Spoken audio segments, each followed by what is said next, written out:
You can talk, man. We can talk. All right, slide. Now you got to check your Yeah, Facebook. See if all three of us is live. Okay. yeah. Yep. I hit it to like Yep. 7 or 8 Yep. things. Yep. Huh? Yep. Yep, mine's going. Yep. Mine's going. I see. Yeah. Go ahead.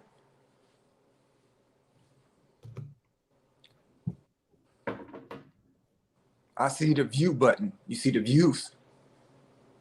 The who? Yeah, I see the views. I can tell the views. On Facebook. Yeah, I can tell who's watching. It's up to 2. It's at 2 right now. Yeah. How do you tell that? Oh, I see. Yeah. Yeah, 3 people. I see it 3 right above my head. Yeah. Yeah. Well, we're gonna get busy tonight if it's just my Don't worry brothers about my bow in tie. law. It's on its own, my bow tie is just on its own world. Yeah. No, I looked at my bow tie in the mirror and I said, if it comes off, the show must go on. That's right. That's the bottom line. So all praise is due to Allah. 1 minute, my man. 1 minute. I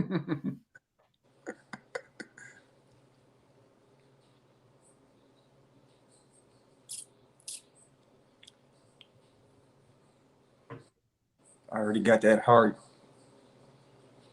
Yeah. You know I'm gonna clown, man. I'm gonna do this all the time, man. I'm going to the mic clown. You know, I'm doing my little so doing my little goof stuff.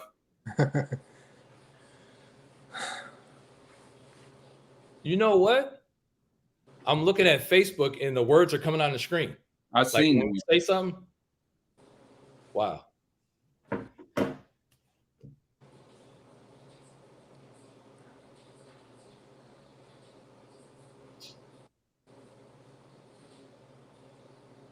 Assalamu alaikum. Walaikum salam, sir. In the name of Allah, the Beneficent, the Merciful, I bear witness there is no God but Allah, and I bear witness that Muhammad is his messenger. I like to greet the viewing audience and my brothers Michael X and Mikhail X in the greeting words of peace of Assalamu alaikum. Alaikum salam. How the brothers? Doing fine, sir. Me too. Yes, sir. Ladies and gentlemen, our subject to tonight is the 25th anniversary of us practicing this monumental, phenomenal, extraordinary, beautiful book by the Honorable Elijah Muhammad called How to Eat to Live. I want to say this briefly that actually we started 25 years ago, 1 meal a day. And let me explain that real quick. We would eat at 4 p.m., eat for about 2 hours till 6 p.m., and then we wouldn't eat anything until 4 p.m. again. That's 1 meal a day. We would have nothing in between except water. Now, you can have coffee. Is that right, brothers? Yes, in sir. between your meal? The cream, Yes, right? sir. Yes, sir. Yeah, you can have coffee, but my brothers and I just had water. So again, I wanted to explain because that's the basis of our talk tonight. 1 meal a day. We started at 4 p.m., ended at 6 p.m., wouldn't eat anything or drink anything except water until 4 p.m. again. That was every day. That's 1 meal a day. And I also wanted to say, we're not saying we're the authority on how to eat to live. We're just bearers of witness that this book works. That's the bottom line. Right. I'm going to go through I'm going to give you an outline of the show real quick. I'm going to go through a brief rundown of how we became vegetarians first, because we became vegetarians before we picked up this book. And then we went into how to eat to live. So before we get started, let me get a few plugs out the way. I want everyone to notice our ticker at the bottom, because we have Mikhail X has shows. We have a show you can subscribe to called The Hereafter TV on YouTube and other things there. We want you to look out. So just notice the ticker. Michael X and I also wanted to give a shout out to Brother Mikhail X's wife. I want you to give her the greetings, brother, after this show. And you know what? Mike and I watched her on your show, you know, the foundation or the Fountain of Youth. And I was watching. I said, she looks like a seasoned veteran. You know, she didn't look nervous. She looked poised to me. So I want to give her a shout out. You definitely give her the greetings. Definitely. Yeah, definitely give her the greetings. And I'm going to start off with a quote she said in the show. Okay, beautiful. Go ahead. Ladies and gentlemen, I got breaking news from my brother 3 days ago in a text. It's the greatest news I will hear all year. Inshallah, the Honorable Minister Louis Farrakhan will be speaking at our annual Savior's Day on February 27th, and you can view that live on noi.org. I'm going to say it again. sir. Honorable Minister Louis Farrakhan, inshallah, will be speaking on February 27th at our annual Saviors Day. All you have to do is go live on NOI.org, or you can go to, or before that, you can go to my brothers and I wall, because you know we will be plugging that more than once. Also, let me put up this card. I wanted to make the people aware of our NOI Sundays. That on the screen? Yep. So every Sunday, one of the student ministers in the Nation of Islam delivers a lecture at 10 a.m. Central Time. Now, this is all on NOI.org. Also, there's classes you can view on Wednesday and Friday at 7:30 p.m. Central Time. Now, for our West Coast family, that's 5:30 p.m. Also, the greatest newspaper on the planet, the Final Call newspaper, you can get digitally now. You can get it online at finalcalldigital.com. Also, Final Call Radio, which I believe is 24 hours a day of lectures by the Honorable Louis Farrakhan. Is that correct? Yes, sir. Final Call Radio. Say it again. Oh, Yes. Yeah. Yep.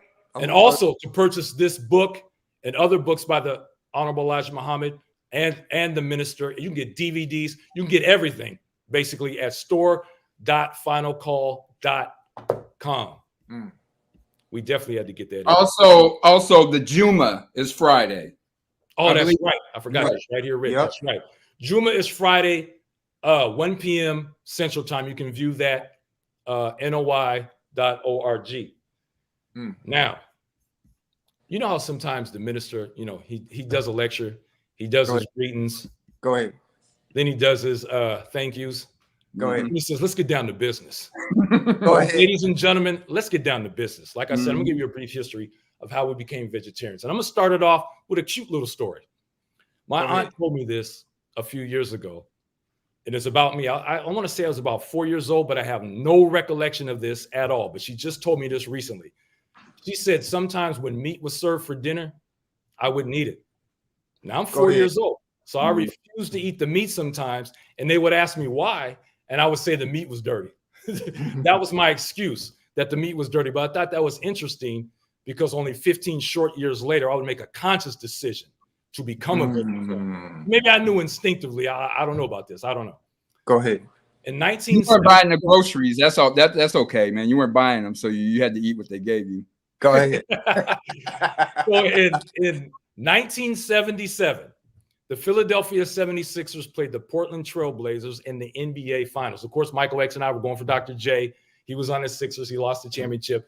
But the star player on the Portland Trail Blazers was a man by the name of Bill Walton. And there was a segment at halftime of one of the games, and it was talking about him, Bill Walton, and it was talking about him being a vegetarian. That was the first time we ever heard what a vegetarian was. And I remember taking away from that segment that a vegetarian is someone unique, special, and ultimately I thought that being a vegetarian was good. That's what I took away from that. And over the years, whenever Michael X and I watched basketball religiously, and over the years, we would see, whenever we saw Bill Walton, one of us would go, hey, no, that's the vegetarian. He was more than a basketball player to us. He was the vegetarian, Bill Walton. Can I keep on that? Go ahead. Literally 3-4 days ago, I'm watching Bill Walton's doing a game. Yeah. And the guy gave him a sub. On the thing, he gave him a sub, and Bill Walton said, what's in it? And he said, there's ham, there's this and all this. And then Bill Walton gave it back and said, I'll have my tester tasted first. So they knew he's still a vegetarian, you know, but they were messing with him. I thought it was heavy. I was scared. I said, I'm going to see if he eats it. I was tripping. Wow. Wow, that was a few days ago. Literally. Wow. Now, ladies and gentlemen, let me set the stage, because in 1989 is when we made a conscious decision to become vegetarians. So let me set the stage. Michael X and I, like in the late 80s, we would study everything, anything we can get our hands on. I remember reading the autobiography of Gandhi, Frantz Fanon, the Panthers. And then in 1988 is the first year we heard the voice of the Honorable Louis Farrakhan. And I have to give props to my brother, Michael X. He would tape Minister Farrakhan every time this man came on TV. If he was on the Phil Donahue show, if he was on BET, there was a public access station in Seattle who someone was playing his lectures, and Michael X would tape them and we would watch them over and over again. So I wanted to set the stage before I pick up when we first saw this book. that we were already in love with the Honorable Louis Farrakhan, and we were already in love with the Honorable Elijah Muhammad by the time we seen this book. So I wanted to set the stage, and I wanted to say that we were studying everything we can get our hands on. And my senior year in high school was 87, 88. When I got out of high school, it's like when I really studied, when I really searched for wisdom, knowledge, and understanding. It's like I had to get out of high school to really go on my search. But I want to set the stage for that. So in 1989, two major situations happened in my life that made, these were two big ones, part of a lot of reasons. And Michael X is going to share his. But two major situations happened in 1989. The first one, I was downtown. And like I said, we studied everything. I was downtown Seattle, and I walked by Macy's, and there were some Hare Krishnas out there. If y'all know that religion, they had a booth set up. Well, first of all, they were mocked my whole life. I've seen movies. I think the movie Airplane mocked them in television shows. But that's what I think Allah, that never deterred us. Michael X and I, we still studied everything. No, we didn't discriminate, even though the minister was our favorite. So anyway, they had this booth, and they gave me a book, and I didn't know they were vegetarians. I had no idea. And at that time, I'm a meat eater. So keep that in your brain, that I'm a meat eater at the moment I'm picking up this book, and it's about vegetarians. Now, in the book, there is a quote that I have not forgotten in 33 years. I can't even tell you the name of the book I read, but I remember this quote because of how much it moved me. But it said, quote, now it was like it was talking to me because I'm a meat eater. Right. It said, say it again. I'm sorry. Right. No, Go ahead. Go ahead, Jim. Go ahead, James. Yeah. So Get it. The quote said, your stomach is a graveyard for all the dead animals you eat. I never forgot that. I'm going to say that quote again. Your stomach, it was talking directly to me, a meat eater. Your stomach is a graveyard for all the dead animals you eat. That hit me like a right hook from Mike Tyson. It moved me. Yeah, it hit me. That was the first thing in the summer of 1989. The second thing, which was also the summer of 1989, a friend of mine's father had a mild heart attack, and his father was in the hospital. And I'm sitting on a curb talking to my friend about it, and he's obviously distraught, and I'm feeling his pain. And he told me that 7 years prior to that, his father had another mild heart attack 7 years prior to that, and at that time, he gave up red meat. And now me being a 19-year-old, my interpretation of that was red meat equals heart attack. That's how I interpreted that. And when I went home that night, I was so moved by that, I said to myself, literally, I said, I do not want to be 50 years old and have a heart attack because I was eating red meat my whole life. I literally said that to myself. So on January 1st, somewhere in 1989, Michael X and I huddled up, and we said on January 1st, 1990, we're giving up red meat. And then on January 1st, 1991, we gave up fishing and chicken. We basically gave up the rest. And I think Michael X knows exactly when he had that last chicken. That was my birthday, November 21, 90. November 21st, 1990. From McDonald's. How much were they? But you literally know the last time you had some chicken. Yeah, it was my birthday. I remember getting some chicken McNuggets downtown Renton at the McDonald's, and that was the last time I had any, that was the last of it. Because, we had the hamburgers and the fish and chicken, and it was November 20. Yeah. So now I want to set the stage for that. So now we're vegetarians. And 6 months later, so that was January 1st, 1990, we gave up the red meat. 6 months later is when Michael X and I saw this book. We were at the Black Festival, the Soul Festival in Seattle, Washington. You know what? Let me say this story real quick, because something spectacular happened at that festival. Besides this being spectacular, we've seen this book. But there was a brother, Michael X and I are sitting in the grass at the Black Festival, right? Seattle, Washington. There's a brother walking around selling stuff. And he's walking to each group of people. And I'm kind of curious. And he comes by Michael X and I and walks right past us. He didn't even ask us, whatever he was selling. Then he went to the next group of Black people and asked him something. And when he went to that next group of Black people, I heard him say, Minister Farrakhan. Michael X and I looked at each other like, what? And I ran up to him. I said, what are you selling? He said, I'm selling tickets to Minister Farrakhan to be live in person in Seattle, Washington. I had $30 to my name and bought 2 tickets for $10 a piece. And we went to see the Honorable Louis Farrakhan on September 8th, 1990. And of course, that was a life-changing event. But I thought it was funny. The brother walked right past us. I guess Michael X and I weren't dark enough. I don't know. He walked right past us, man. It was funny. I heard Minister Farrakhan. What?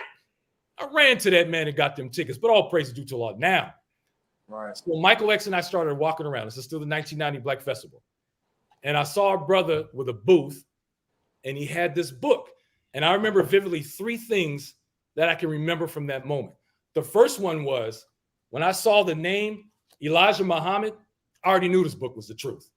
I already knew this was 100 because I already told you we were in love with the Honorable Elijah Muhammad. So I know anything that had this man's name attached to it was divine, straight up. Number 2, right. The second thing I saw was it said how to eat to live. And I was like, it's talking about eating. And I was like, in that moment, I went through all the revolutionary heroes I've had, and they don't talk about eating. Right. You mean how to eat to live? Wow. And the third thing was the brother who actually was selling this book said he lost 50 pounds from practicing this book. So those 3 things moved me when I first picked up this book. You know what? Before I pass it to Michael X, I wanted to ask Michael X, when did we give up pop, like soda pop? Wasn't that like in the early 90s? Yeah, I wouldn't remember the year though. But I want to be, that was like 1990 or 91. Like, no, you know. Yeah. Well, my point was on that. One of the greatest things I ever liked to have in my life as a teenager was a glass of Coke. But we said we got to give that up. Then we gave up candy. Right. I believe like on, here's a funny story. I think it was Halloween 1992, Brother Mikhail. No children came in. I believe we gave it up in 90 as well. Oh, was it 90? What was it? It was Halloween. It was Halloween and no children showed up. So we tore up all the candy. The point is, we quit. We gave it up. And you know what's so funny? One of my friends in high school, I used to eat candy like it was nothing. There's not a candy bar I didn't like. We'll be here all night talking about candy bars we love. But there was a friend of mine. I used to eat candy so much. He had a grandfather that was a diabetic, and he told me on more than one occasion, he said, Jim, you're going to be a diabetic. You're going to be just like my grandfather. You eat way too much candy. So all praise is due to Allah that I gave it up when we did 1990. And let me pass it over to Michael X. And he's going to give you his history and then what ultimately motivated Michael X to do 1 meal a day. And let me give Michael X props that it's really his 26th anniversary of How to Eat to Live, eating 1 meal a day. Go ahead. You just waited for Mikhail and I to get our silver like anniversary. 25 and a half, 25 and a half. But you waited for us. We thank you for waiting for us so we could have this show. Let me pass it to Michael X. Assalamu alaikum. Walaikum salam. Walaikum salam. It's funny. We've been starting to use these mics. So, I got to kind of get used to them. They remind me of like, remember Rambo? Murdoch? Mike's favorite movie. And you know what? Let me say this real quick to the audience. Please bear with us. This is our first Facebook Live. We're taking our time. Yeah, we're trying to master everything. I'm multitasking. I'm doing 10 things like my name is Prince Rogers Nelson at once. So help us out. Bear with us. Michael, go ahead and show the YouTube. Yes, sir. YouTube gym picture. So I'm going to run down, my history basically, but I'm going to hold on real quick. The Eat to Live one. Yeah, it should say Eat to Live. So you can go on there and see this in detail, the history. I'm going to reiterate what's on there, but if you like to go on there, there might be a little more detail. And you guys can chime in if you think I missed something. Yeah, but so you're telling the audience go to YouTube, the Hereafter TV, How to Eat to Live. Correct. Remove this. But Brother Mikhail, when I was watching your when you and your wife did the lecture, I was skipping Mikhail's parts because I heard all your stuff, man. I just went right through your wife, man. So I just got. But anyway, I thought it was heavy. She said that if I can do it, she said you can do it, and I remember thinking that's exactly what I used to say, and I'm going to show you. In 1989. I went on a diet. Now, this is before Eat to Live. I went on a diet. This is 1989. This is the actual chart that I wrote. And it's probably older than half the people watching right now. It was a made up diet. And I was still eating pork, chicken, and everything. But the chart was eating 5,000 calories a day. That's amazing. So it's 5,000, and I quit on October 16th. I couldn't stay with 5,000 calories. That's amazing. And I believe 90% of you aren't eating 5,000 now. Go ahead. So you can do it. Yes, sir. Go ahead. Go ahead. Anyway, like another thing, right around the time we were saying you were talking to your brother or to your friend's dad, I got on a scale. This is 1989. I'm sorry, 1989. 89. Right. I got on a scale up in the Highlands in Renton, and it said 303 pounds. Wow. Now, I never confess I weighed 303 because I had clothes on, so I was probably 298. For those who are out there, the nitpickers out there. So, but my point is, I remember getting scared and nervous. And then, like you said, we started becoming a vegetarian in January.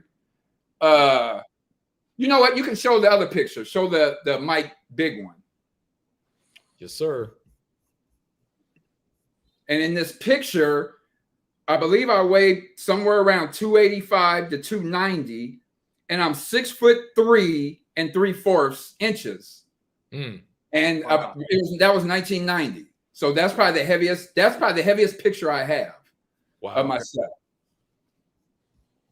But like my brother said, we became vegetarians. And from 1990 to 96, I went from like the 303 to like 245. But then in July of 96, my girlfriend got pregnant. And that was July. And I remember I said, I don't want my son to see me overweight. Go ahead. And I don't want him to see me sleeping all the time. But anyway, in 96, when I found out she was pregnant, I said, I'm going to start the 1 meal a day, which was August. So I did 1 meal a day starting in August. But I also, from August, I have another chart. Go ahead. Real chart 1989. From August, let me make sure I get this right. This is August 1996. Correct. So from August of 96 to February of 98, you know what? That's my fault. I need to get my other chart. Michael X is the king of charts, ladies and gentlemen. I'm number 2. So anyway, from August of 96 to February of 98, which was 1 year, 7 months, 19 months, I lost, 80 pounds basically, which was 4.2 pounds a month. And I ate like 23. I think I ate 2,300 calories over those 18 months. 19. Wow. 19. So that's what you averaged. That's what I averaged. Wow. I didn't have it in the million. I added it all up. It's over 1 million calories. But my point was, I got all the way down to 175 at that time, which I didn't even remember. I had to go when I looked at that. I didn't think I was that low. But like, I gotta get my other chart back. But that was 18 months. So I went from 245 down there. So my son didn't see me overweight. You made your word bond. But I had to confess the other one like sleeping. Like, he's seen me a few times. But peep this. All praise is due to Allah. He turned 18, he's living with me. Then he went at 18 years old to go live with his mom. Right. And I was walking one day, and then a voice came in my head because he was gone, and a voice came in my head and said, "You said you didn't want your son to see you sleep." Then he said, "What's another definition or synonym for sleep?" And another definition and synonym is lacking conscious awareness, not conscious, lacking awareness and the capacity for sensory perceptions as if sleep or dead that he didn't see. Go ahead. I think I stopped for revealing that part. Yeah, go ahead. That was beautiful. I bear witness that he didn't see you sleep. That was heavy. Don't make me cry tonight. I'm the sensitive one, ladies and gentlemen. So basically, we went. So I'm pretty much done. Other than if you think there's other parts you want me to say, because after that 19 months, that's when I got all the way down. Then of course, and I didn't know if you're going to break down as going to every other day and every. Yeah, I was going to talk about it. Cool. So to me, that was like the basis of everything. Was my son helped me. My wife's pregnant, my girlfriend, and that helping me to lose this weight, to get down and keeping it off for now 26 years. Right. And this is the suit, Mikhail. Go ahead. You got me in 96? That's it? Are you serious? It's a little tight. I'm not going to lie. It's not perfect like it was in 96, but it's still usable. Go ahead. Go ahead. You kept that for you kept that for the memories. Yeah, memories. So you can still do it. Yeah. All praises due to Allah. Now, ladies and gentlemen, Michael X called me, and I'm gonna get you in a few more points, brother Mikhail X. When Michael X called me and told me he was doing it, it moved the hell out of me. I immediately called brother Mikhail X and said, "Let's try and do 1 meal a day." Brother Mikhail X said, "I am with it." But first, let me say this about my brother Michael X. You just said he was fat. Go ahead. I used to call him fat boy. Straight up. I was losing the arguments. You know, come on. I had to have a trump card. So whenever I lose argument, I'm like, shut up, fat boy. Right. But think about this. The fat boy became my example of how to eat right. Go ahead. Now, that's not a smack in your face. What is? Go ahead. Well, that's the lesson. Yeah. The lesson is you never mock anybody, number one. Go ahead. Number two is be careful who you mock, because they just might become your example of what you're mocking them for. Go ahead. The second thing I wanted to mention, right at that moment, I picked up this book again. After Michael X told me he was doing it, it was on. Now, I was a little nervous and apprehensive, to be honest, but I picked up the book and I said, I know I'm doing it. I'm reading it. Right. And then when I looked at the cover, How to Eat to Live, something came back to me that my best friend's father said to me on his deathbed. When I picked up this book, these words came back to me. So I used to visit my best friend's father on his deathbed. And one day I walked into his room and there were I caught like the last 45 seconds of a conversation he was having with two white men who had Bibles in their hands. So they were obviously Christians. And they kept telling him, you have to prepare to die. You're going to meet Jesus. You have to prepare to meet Jesus. You have to prepare to die. When those white men left, this man looked at me and he said, you don't prepare to die. You prepare to live. Yeah. And I was thinking, he was about to die. He was about to die, but he was telling me, a 23-year-old, you don't prepare to die. You prepare to live. 2 years later, I pick up this book and those words came back to me. You prepare to live. What greater way than preparing to live than the book by the Honorable Elijah Muhammad, How to Eat to Live? Like I said, that man was about to die. So I know that was Allah telling me. And Allah knew 2 years later I was going to pick up this book and not play with it. You don't prepare to die, you prepare to live. So, and that was September 1st of 1996. Brother Mikhail X and I, we did like a little process to get to 1 meal a day on January 1st, 1997. We did like 2 meals one day, 1 meal another day. And we went through a smooth transition until we got to 1 meal a day on January 1st, 1997 to catch up with Michael X. Not only pass it over to Brother Mikhail X, who has been patiently waiting. Yes, sir. Awesome. Well, that's let me just speak about the patiently waiting. First of all, you know, I've been trying to spit this How to Eat to Live on my own, and this is a year now from my first video. So, like, basically, I'm waiting for this opportunity, you know, because first of all, videos I've always talked about you guys. You were all the inspiration, the one to introduce me to this. So now I want to say this is a privilege that we all three get to do this together. So that's the first thing. All praise to Allah. Second thing is I wanted Brother Michael to point out that what type of food did you eat when you first started your 1 meal? When you first started the one, that's a good one. So when I started when I started the 1 meal, I was still eating like French fries. I was still eating like ice cream and stuff like that. So I still, you know, I was still vegetarian, but I still was eating fast food stuff and things like that. So eating all that got me from 300 down to the 245, just doing that.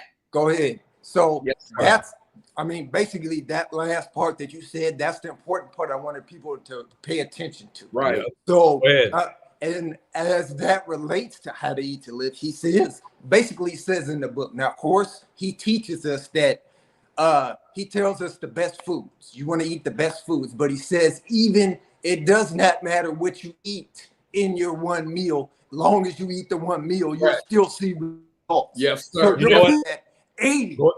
Also, now was that on an exercise regimen or was that just from eating one meal a day? That's a good point. There was no real exercise. I don't think I was eating that much no more either. Exactly. So it was basically just eating that way. Right. One also, meal a day. Right. Also, I wanted my brother James to mention that two things that didn't you used to have ear infections. Yep. You know what, Mikhail? Go ahead. I was going to get to that later. Yep. Okay. Yep. So, no, just bring it up now. Go ahead. Yeah, I mean, the reason I'm bringing that up because that was one of the bear of witness once you started one meal a day was no doubt about it. Was that now? And so I just want to make that relative that my wife has ear issues. But once she's started one meal a day and she noticed her earaches, and she's been doing it, I believe, 3 months, and she's noticed her earaches have extremely lessened from eating one meal a day. All praise to So I just wanted to say that. But here's the thing I wanted. Man, you know what, man? Hold on. I'm sorry, man, to cut you off, but that's beautiful. Yes. I said in the beginning of the show, we're just bearers of witness. That this works. That's all we are. That's it. And so, first of all, I want to say that I want us to focus on basically. I want to say that I want to say all praise is due to Allah, but anybody that sticks with anything for 25 years that's magnificent. So whether it's like a marriage, whether it's your job, 25 years, whether it's you was in the military 25 years, a commitment of 25 years, because that's hard to get to come by today. Listen, man. That's number one. Second of all, I want to make an emphasis on what the hell do you think the benefits are going to be when you apply something that you believe is coming from God himself? 25 years, what is going to be the benefits of that? This ain't just you at Amazon for 25 years. This ain't you at Boeing for 25 years. This is God's diet for 25 years. Right. What? No, and here's the thing. I want to say that all three of us, that it was the faith of this, because we didn't have nobody to look up to. Listen. It was the faith, and it started with Brother Michael, and then me. And then let me say another added thing on me. First of all, I want to say, okay, you have all three of us are, as you want to say, different body types at that time. Yeah. So you want to say Brother Michael was extremely overweight. You want to say Brother James was extremely fit, and you want to say me, I was extremely slim. As they say, step into a slim Jim. I was extremely okay. And here's the thing, which I got a picture. Let me bring up. Can you pull up my picture? Pull it up. Yes, sir. So, I told you I'm Prince doing multitasking. Yes. So there it is. Okay, I want you to focus on that. You see that first picture? That's a 1996, where it says 1996. Okay, so that was 96, so I was about 21 in that picture. Okay, so I want to tell you something about that picture real quick. Is that was at my peak. Right there, I was 172 pounds. Wow. Usually, I never got past 155. Okay, so here's part of my testimony. You can take the picture off now. Yes, okay, sir. So and I just had to add a funny one in there in the bottom. I think that's what that bottom one is, what I might look like if I was not how to live all these years. Yeah. Hold on, let me get him back up there. Who's this? Yeah, go ahead. Look at that bottom one right there. See, I want you to pay attention to that. First of all, I know that picture is like last year, but I like that picture, so I chose that one. That was one on my 45th birthday, where it says 2021. Yeah. You see the difference? 45, 21. So, hey, Yeah, that's it for the picture. I want to go back to this. Okay, No, so but I thought that was Mick Jagger in the bottom. That ain't Mick Jagger. Go ahead.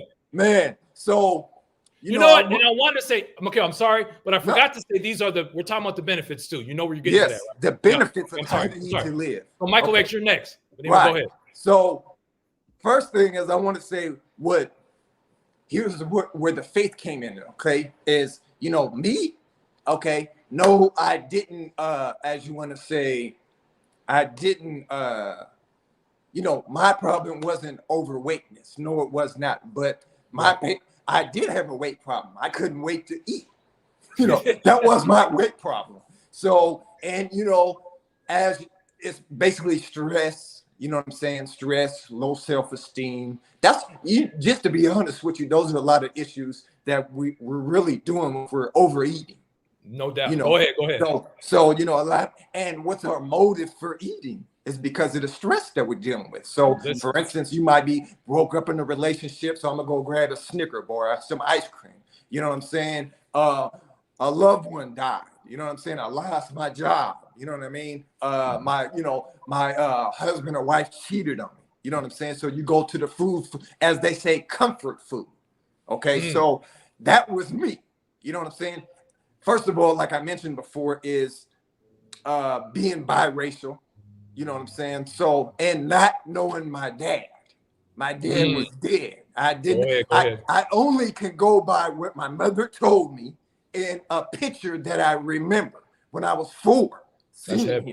So I always had, but in my, which he was a black man. So his mother was black and his father was Puerto Rican, which is my grandfather. Okay, so again, not knowing my father and not being able to prove that that's one thing as you want to say, I claim black. You know what I'm saying? So that's another story. You know what I'm saying? But I'm with you. Brother McHale, that brother at the festival would have passed you up too. With the tickets, would have passed you up too. We got you. You already know, man. Oh, no. Go That's ahead. funny you said that because I was in Dallas pushing the final call and I heard somebody talking about, I heard him when I passed the car, he said, Farrakhan got white men out here pushing the paper. but that was low self-esteem. Okay.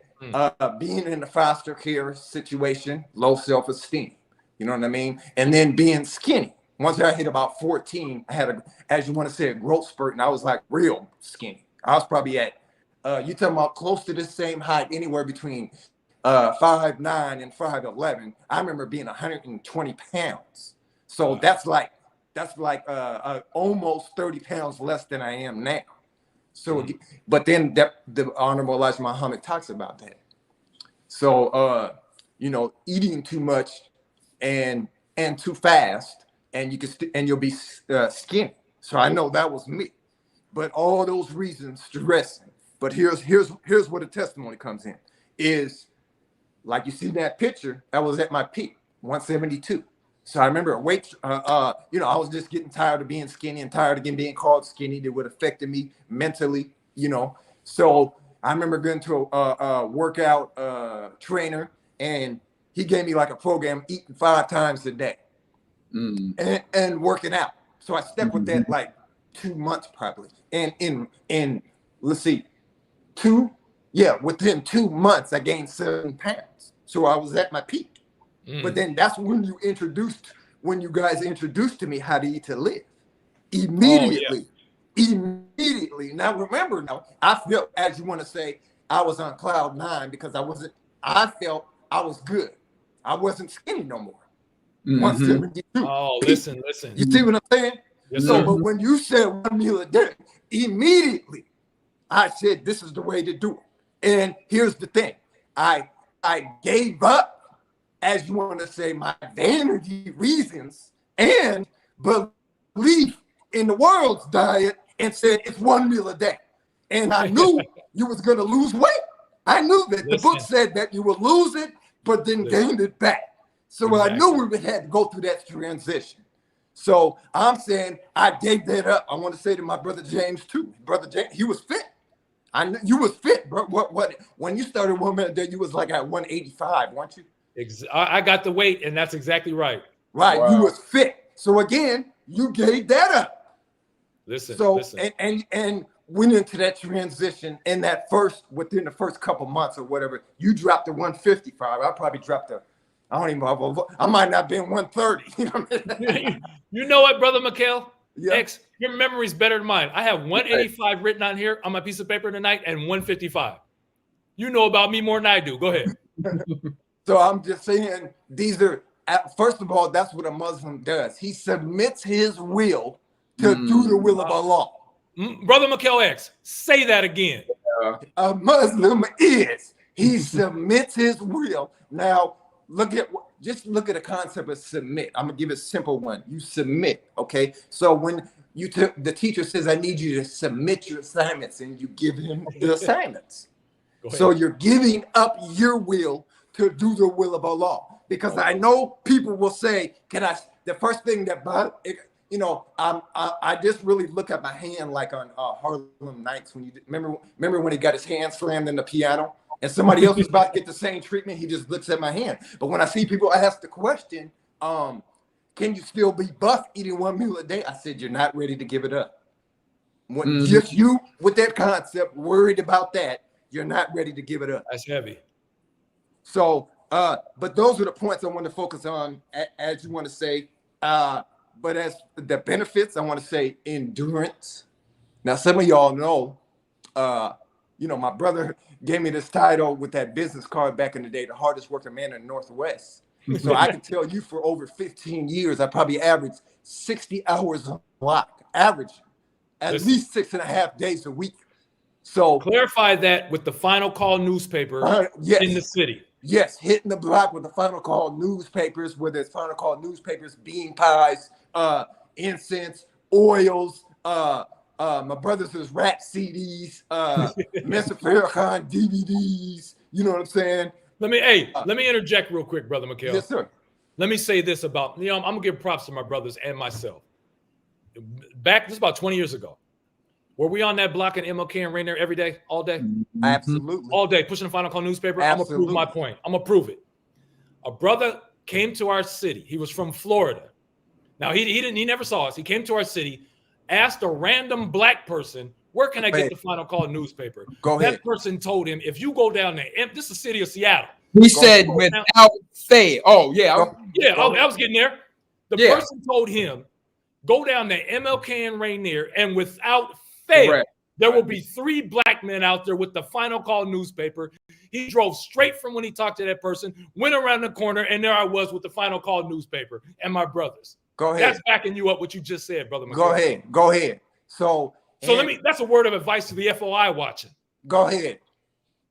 That proves they knew us. That proves ahead. the city knew who we were. Go ahead. And go down to MLK. They'll beat her with the Final Call. Go ahead. And just to be honest with you, that kind of made me reflect on another part of the benefit was, I want to say, this how to eat to live is, first of all, I used to have a real bad stuttering problem, and I hated to speak. I would get nervous just on, say, we'd be in the space circle and I know, or anywhere, and they want everybody to introduce their names. And I'm like, oh, first of all, my name's not easy to pronounce. That's number one. But with a stuttering problem. So I want to say that this, as you want to say, this is what this is, how to eat to live. If you're at least at 1 meal a day, which is the minimum in the book, it's a 1 meal a day, fasting 3 days out the month, minimum. But I'm saying with that, basically it's like you're constantly fasting. Right. So, but the difference is you made it an eating regimen. Meaning, a fast is you can go back to the regular eating. So you might have fast 3 days, 2 days, 4 days, but you go back. But this is constantly fasting. But I'm gonna say the confidence level. I remember sometimes if I was forced to speak, or I said I'm gonna speak, I remember fasting for like an extra day, just to help me or clear my mind, take that anxiety off. So I want to say that's a benefit right there. But I'll pass it over to the next stage of this. Beautiful, man. I didn't know we are gonna have this too much. You guys are giving me too much. All praise is due to Allah. Let me pass it over to Michael X. We're talking about the benefits from practicing 1 meal a day. How to eat to live. Sure. Michael X. Well, the easy part for me was obviously losing the weight. You know, losing the weight gave me like abundance of energy, and abundance of energy, and of course, eating right gave me abundance of energy. I'll give you just a quick thing. When we used to hoop, at Empire States, we had to walk up the hill. I don't know, you might not notice, but when we would walk up there, I would have to sit down for about 3 or 4 minutes before we started hooping. Wow, I remember that. Straight away, just go hoop. Sometimes I would have to sit because I was tired. Wow. But no wonder I was whooping you up. Yeah, so I was tired. It killed me. And how long was that walk? A minute and a half? Yeah, literally. Yeah, it wasn't but a minute and a half walk, but it was a steep hill. But literally right before the pandemic, because I'm a little off now, but I was walking 3 to 5 miles like 3 times a week. So I couldn't walk up that hill 25 years ago. So to me, that's. But the ultimate testament is I had a best friend I went to school with in grade school all the way through high school, and we had like the same lifestyle. Smoke a little weed, that was a long time. That's a long time ago, children. Long time ago.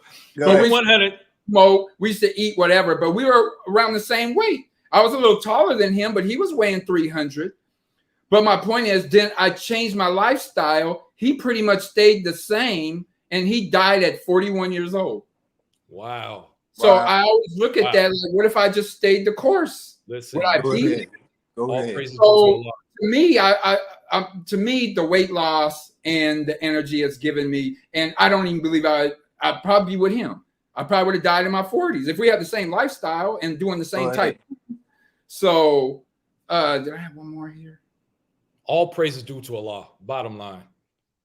Yeah, that was it on that. So pretty much that's the ultimate in terms of the benefits. But I mean, there's other benefits, in terms of being healthier and stuff like that, which we'll say a couple things later. But go ahead.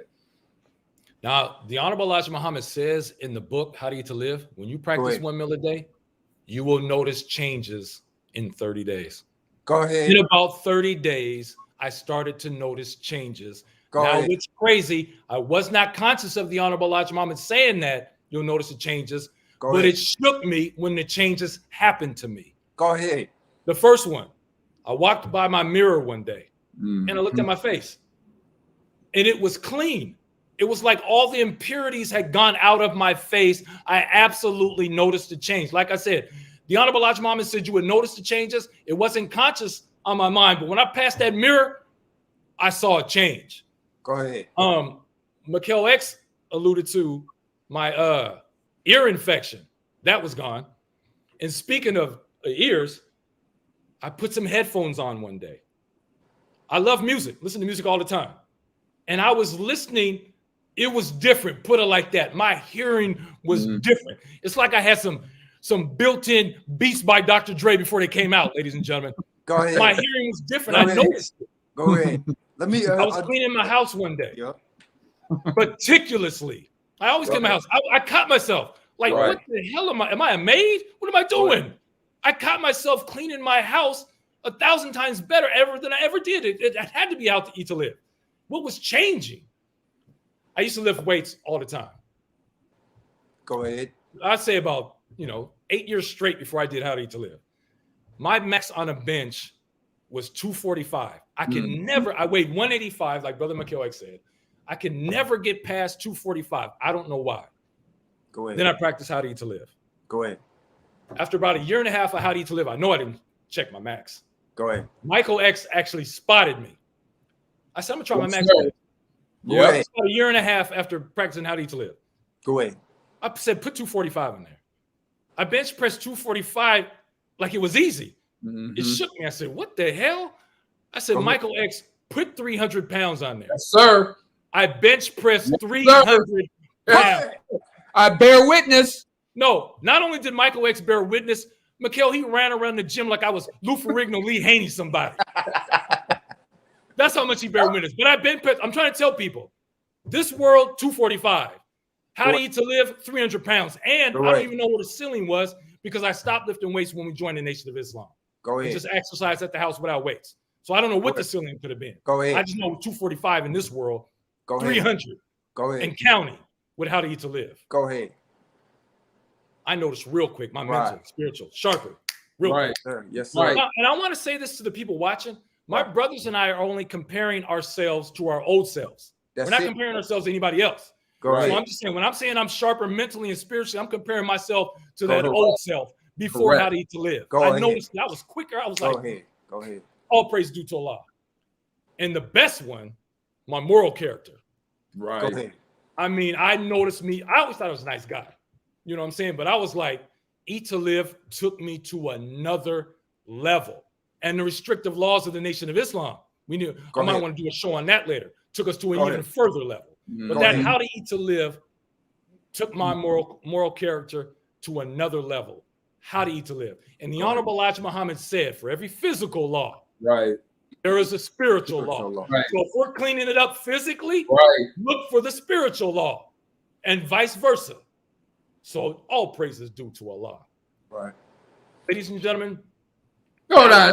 Let me throw that in there because I'm glad you said that because I was kind of hesitant, but you're right. The thinking aspect is absolutely out of this atmosphere. From how I used to think in the early or late 80s to now. Go ahead. And all I have to say is you can go see the Hereafter TV clips to bear witness to what you can see. Go ahead. Go look at those clips. I couldn't see none of that in the 80s, and Eat to Live does that. Go ahead. No, that's real. Go ahead. Nah, a couple of things I wanted to bear witness to what you said is one of the benefits was I remember this. Now I'm thinking that so you remember this is when me and James first started eating one meal a day. I don't know if y'all remember though, but we were planning a trip to Savior's Day, and so we were getting our chips together. So the first day, this was probably the only first time that all three of us worked in the same temp gig. So we worked in the warehouse. So and I remember Brother Michael had seen me and Brother James walking down from the warehouse. And he said, man, I see you guys. He said, you guys look like Muslims. So I remember that. Yeah, I remember that. So here's the thing. You said we started it in January 1st, right?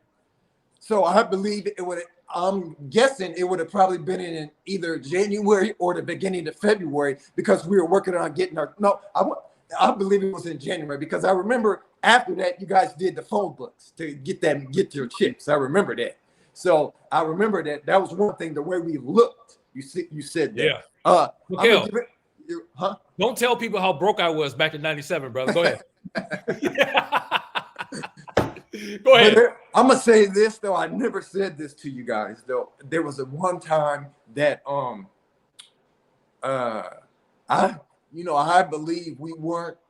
I don't even believe because Brother James was processing in the Nation of Islam first. So I don't even believe it was then.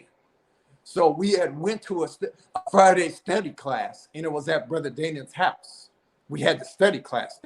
After that, we went to the hoop in the gym. I believe it was. I remember that. Yeah.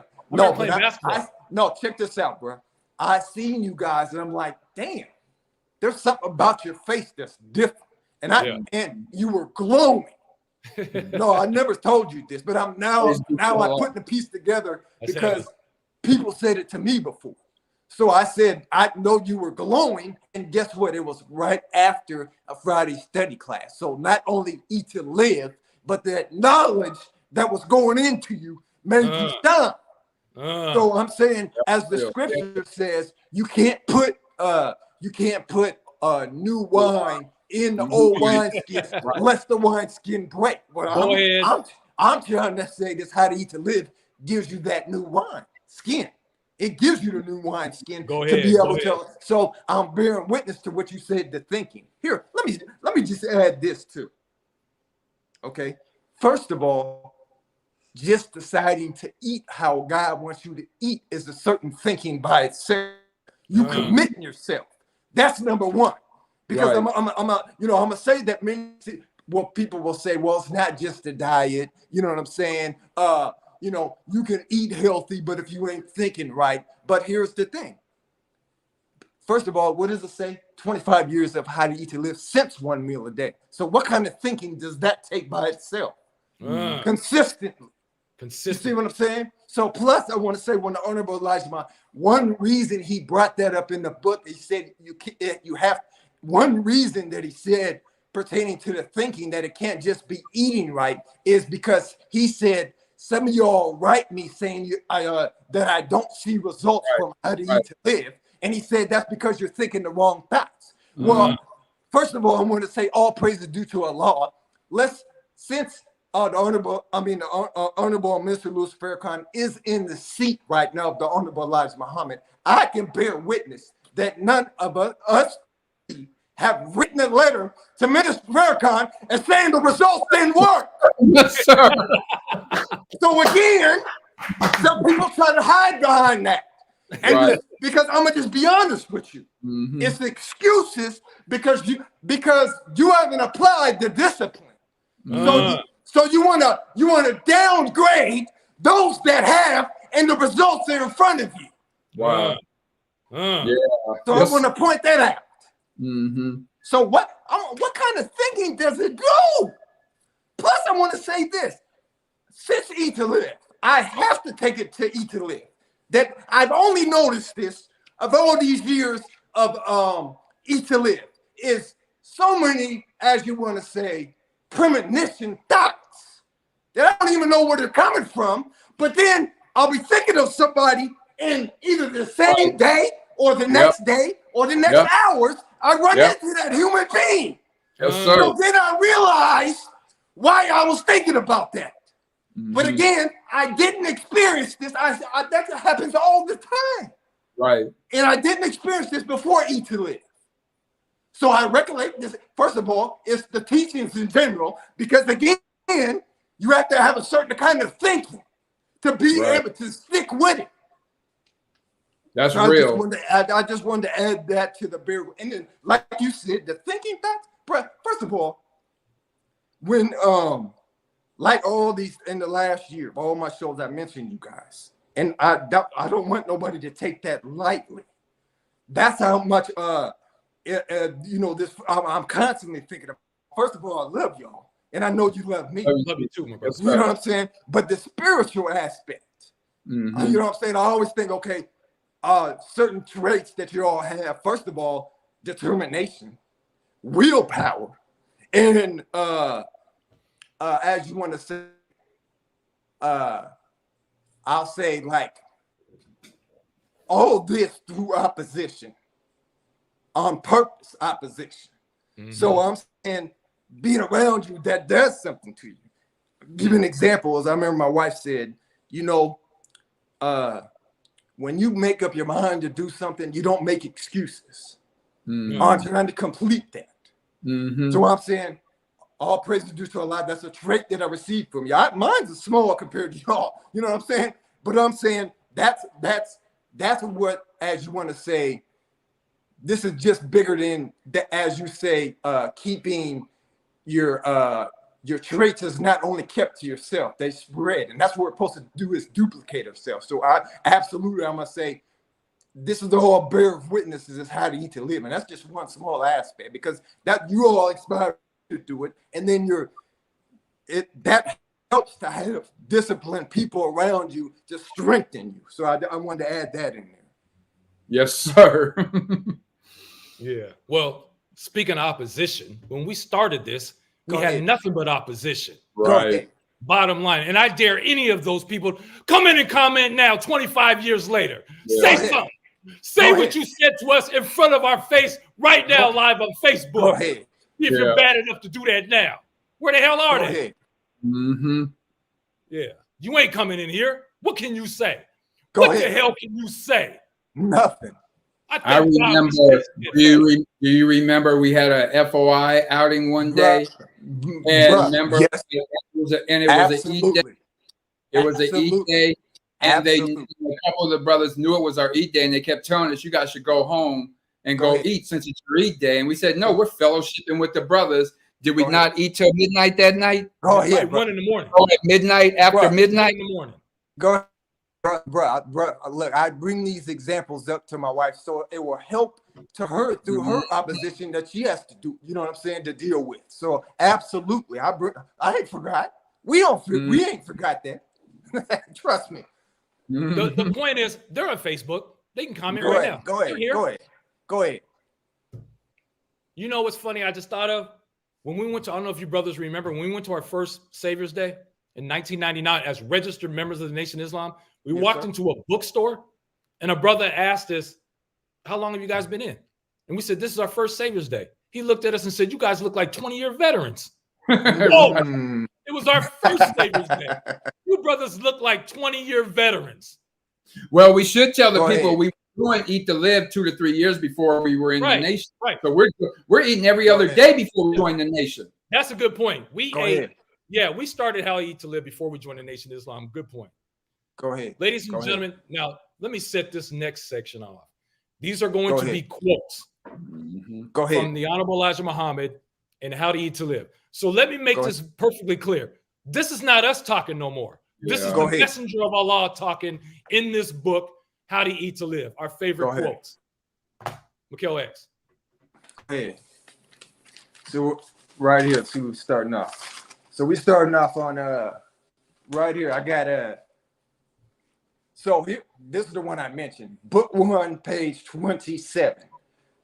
Says, some of us eat so often and so much at a time that it actually has a tendency to make us small and skinny because we never allow time for the previous meal to digest and distribute the vitamins and proteins into the proper places and throughout bloodstream. Wow, Brother Mikhail, you just broke that down. Yes, sir. That's exactly. I didn't know that was in the book. Right, exactly. And it says, and then, so rest given to the digestive system of our bodies is the thing that prolongs our lives. So that was deep. I mean, it explains to you, first of all, it explains to you what the purpose of eating is and what the purpose is of the long intervals of eating is to make sure that the vitamins and proteins are distributed to the body properly throughout the system and rest. So it makes a distinction right there. So let's see. Right here. Here we go. Book 1, page 19. Here's one. No beings did he advise except, first of all, the Honorable Elijah Muhammad is talking about Master Fard Muhammad, God in person, front of the book there. The one, so this is the one that taught the Honorable Elijah Muhammad. So no beings did he advise. No beings did he advise except the small navy, the small size, and not the larger size, the little brown pink ones and the white ones. This being he valued to be very high in proteins, fats, and starches, and is a safe food for prolonging life. So also, book 1, page 26, it says, you will not be sick often if you eat once a day and the proper food. The proper food is that food which is not poisonous. It says the slave masters taught us to eat the rough foods such as field peas, and today, being accustomed to eating them, we still eat them along with sweet potatoes, which are not good for anyone but hogs, and white potatoes, which, since they are so starchy and fatty, are not good for anyone unless they are in a zone where they cannot secure better food. That's heavy. So let's see. Yep, I think that's it for my quotes. Michael X. Yes, sir. Yes, sir. Well, right off the top, you know, in the first book, it says there is no way. Go ahead. For us to learn the right way to eat in order to live a long life, except through the guidance and teachings of Allah, who came in the person of Master Fard Muhammad. There's no other way. This is the way. There's no other way. And we all know it's 2 books. Talk about it. No, 2. Yeah. That's what I was trying to get you to do. Don't lie. Yep. Anyway, in book 1, this is book 1, chapter 12. It says, to live without sickness and without fear of a short span of life is now a must for the people who expect to see the hereafter. Wow. The way that God, in the person of Master Fard Muhammad, to whom praises are due forever, is teaching us the lost found members of the Aboriginal nation is the best way, regardless of what it is, whether it concerns food, mental stability, or what have you. He teaches in the best way. I offer you his teachings, and it is up to you to accept or reject them. But I repeat, he is the best way. And as he says in the Holy Quran, I am the best knower in chapter 2, verse 1. And also in book 1, chapter 39, it reads, 95% of our sickness comes from eating before we're hungry. Frequent eating puts our stomach to work before it calls for food. Let us eat 1 meal a day or every 2 days as Allah God has appointed for us. And I had to get a quote from book 2 in chapter 56. It says, more white and black scientists agree that America is a very poisonous place to live today. The poisoning of food and drinks is done deliberately, and there is no help coming from the government to stop such demonic evil freedom to maim and destroy life. Our only hope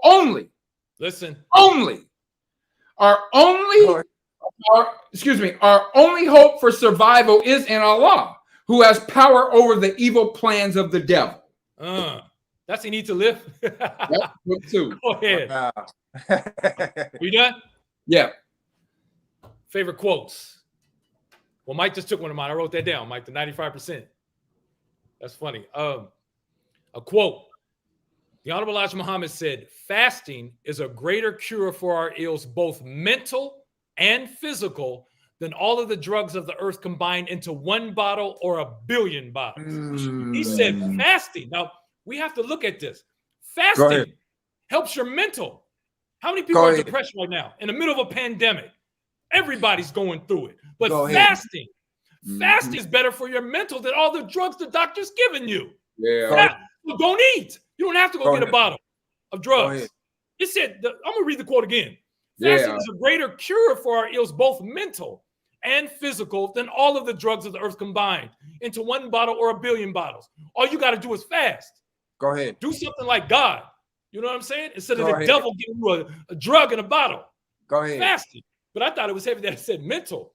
Because everybody's talking about, man, it's not normal. Everybody's going through it. Right. Fast. Go ahead. It'll help you. Better than whatever that drug that doctor's giving you. Go ahead. Another quote.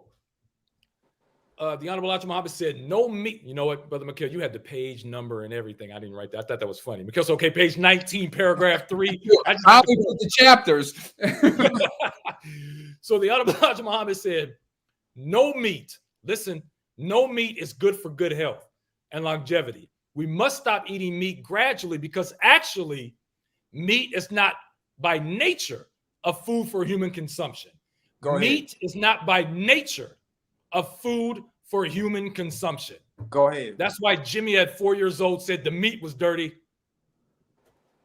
Huh? Hold on, Michael X. Are you there?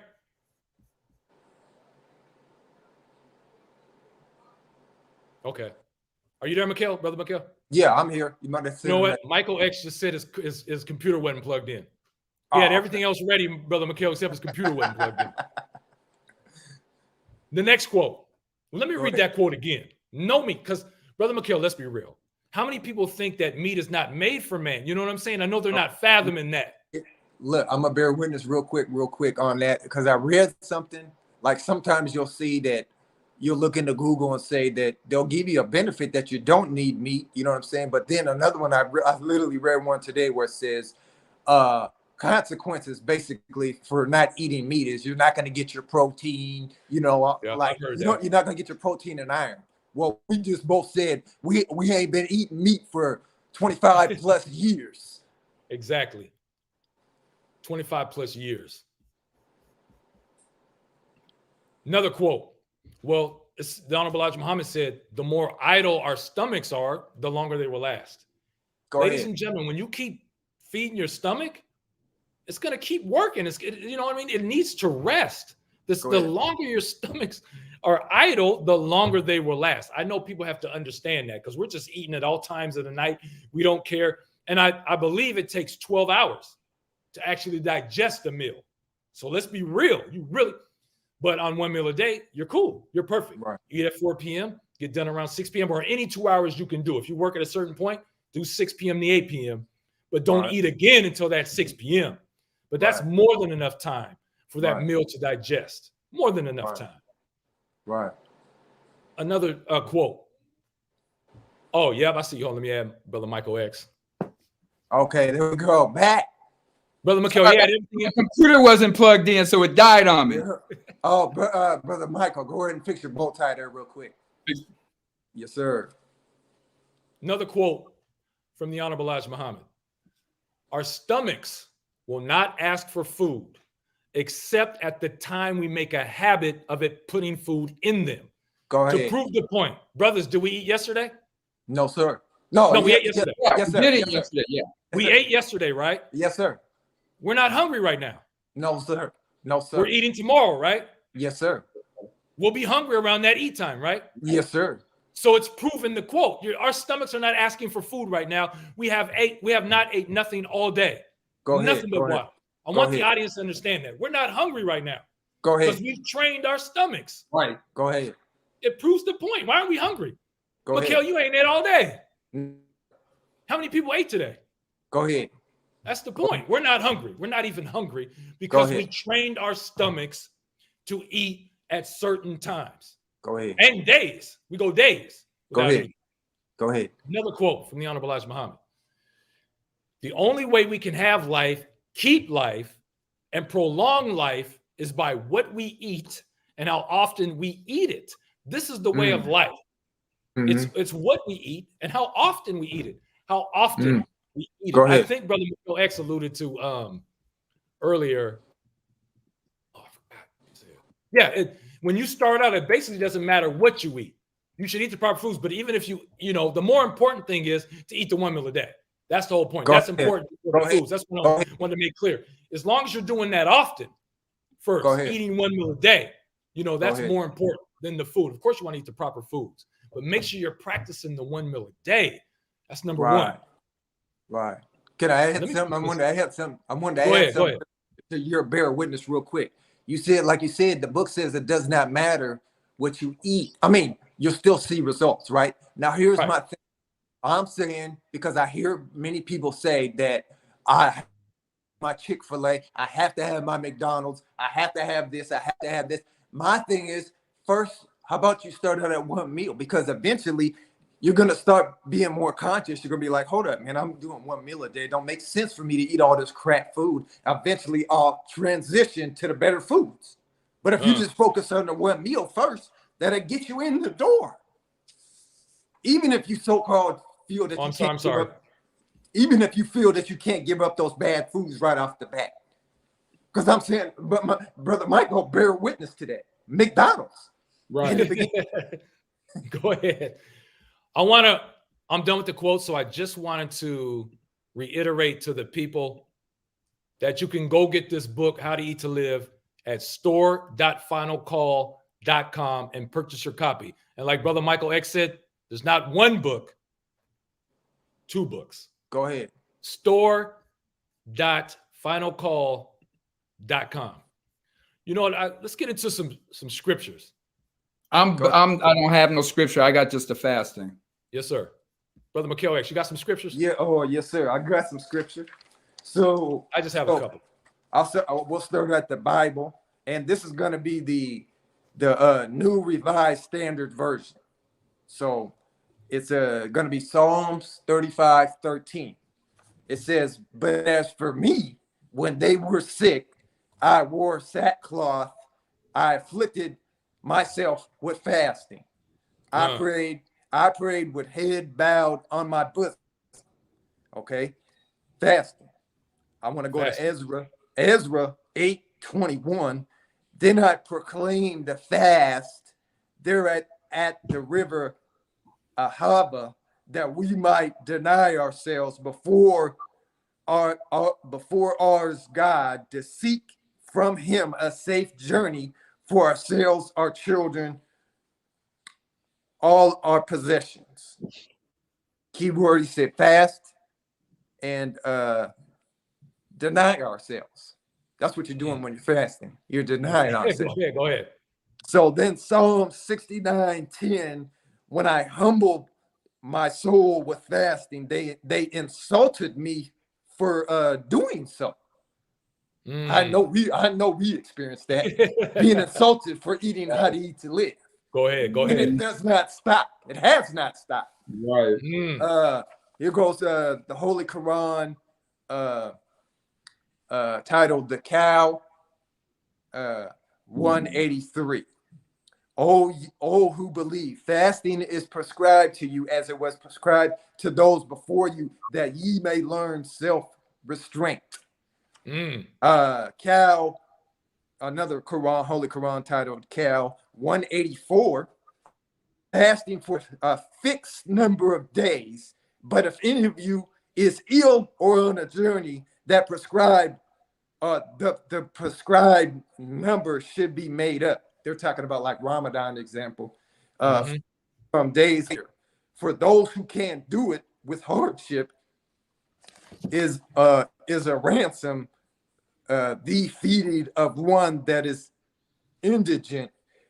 But he that will give more of his own free will, we're talking about fasting again. Go ahead. It is better for him, and it is better for him, for you that ye fast, if ye only knew.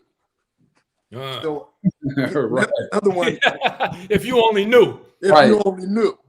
And yes, sir. Also, 185. Ramadan is the month in which was sent down the Quran as a guide to mankind, as clear signs for guidance and judgment between right and wrong. So every one of you is present at his home during the month should spend it in fasting. But if anyone is ill or on a journey, the prescribed period should be made up by days later. Allah intends every faculty for you. He does not want put to difficulties. Listen. He wants you to complete the prescribed period and glorify him in that he has guided you, and perchance ye shall be grateful. So fasting, when it's time to eat, brothers, are we grateful? Go ahead. Are we happy when it's time to eat? I'm so grateful. I pray before I eat. Right. And plus that goes to the point where you said that fasting affects the mentality. Right. Well, all praises due to Allah. I was going to bear witness to my wife that she had said it seems like you're always happy. So it's one of the aspects that intrigued her to want to start doing how to eat to live. She says she feels that I found my happiness. Right. So I'm saying, first of all, bro, you can't, like, somebody can run over my leg on an eat day and I'm still gonna enjoy my food. That's one aspect. But it's also it's like the struggle. You know what I'm saying? You just basically hard trials are necessary to establish truth. So I know the struggle, like I'm thankful for the struggle now. You know, the opposition, I've learned to not, as you want to say, let that affect me. No, let me put it does affect me. It's like fuel now. You know what I'm saying? It used to be hindrance and stress and anxiety, misery. Now it's fuel. So I just want to say that this is all wrapped up in fasting, or as you want to say, how to eat to live. As you've seen us share certain things that is beyond the diet benefits of this. This is mental and spiritual. No doubt about it. So I just wanted to say that. Yes, sir. My turn. Well, in the Holy Quran, in chapter 3, verse 49, it says the Messiah will tell you what foods to eat. Yes, sir. Brothers, does he tell us in this book what foods sir. to eat? Go ahead. And everybody watching, I'm sure you know by now, we believe the Honorable Elijah Muhammad is the Messiah. Go ahead. No question. But it tells you in the book what foods to eat. Right. It's in How to Eat to Live. Go ahead. You know what? I'm going to say the same quote or verse you said, Brother McHale, and I think I have a different version from Maulana Muhammad Ali. Yes, sir. Chapter 2, verse 183 says, Holy Quran, O you who believe, fasting is prescribed for you as it was prescribed for those before you, that you may guard against evil. Now, I looked up the word prescribed. It's a definition. Go ahead. To officially, now, first of all, that's God talking in the Holy Go Quran. ahead. The definition of prescribe is to officially tell someone to use a medicine, a therapy, or a diet, etc., as a remedy or a treatment. So Allah is telling you fasting is the remedy, is the medicine, is the therapy, is the treatment to guard you against evil. Because I think people don't put that together. We're trying to tell you, the Honorable Elijah Muhammad said, for every physical law, right, there is a spiritual law. So how are you connecting fasting, you see what I'm saying, to guard yourself against evil? Because there's a physical and a spiritual law. It's vice versa. It's the same. Go ahead. Bible. Well, in the Bible, it said Jesus fasted 40 days. 40 Go ahead. Nights. Don't tell everybody Jesus fasted. Jesus was a man that ate, and he fasted for, and I think he was tempted of the devil. I'm sure Mikhail probably knows that. When he tempted of the devils, what made him fast? Same thing. Fasting. That's what the Holy Quran saying, fast to guard against evil. Jesus fasted to guard against the devil. Same thing. And the last thing I wanted to say about, according to the Bible or a verse, Methuselah. Now, this may be hard for some people to believe, but everyone says that Methuselah lived to be close to 1,000 years old. Is that correct? That's right. Everybody says they believe that. Well, how the hell did he do that? Go ahead. The Honorable Elijah Muhammad in this book said he ate twice a week. So we don't believe in no spookism and no fairy tales. Go ahead. He ate twice a week and lived to be almost 1,000 years old, which human beings can do. Period. It's no spookism. Two meals a week. You know, because when you read that at 9 years old, Brother McKay, let's be real. You lived to be 1,000 when Grandpa died at 68. Who believes that? But I was just gonna bear witness that nobody has an answer. They don't know why until these books came out. Here's the answer. Let's get to Hold on, real quick. You know what was heavy with your quote? You said that it says in the Quran, it says that he will teach you what to eat and what to store. Yeah. It didn't say like the Quran will teach you. It said he will teach you. Go ahead. Go ahead. Quran and the Messiah is going to teach you? Go ahead. So go ahead. Go ahead. Also, I wanted to add to that point. I've always been thinking this. It says he will teach you the foods and what foods to store in your houses, right? Right. Huh? Well, right. Yeah. Well, you know, also, I know the church can bear witness that we're taught this is the house of God too. Right. It is. So when you eat food, the energy stores in your body. The vitamins, the proteins. Go ahead. Brothers, can the church say amen? Amen. Wow.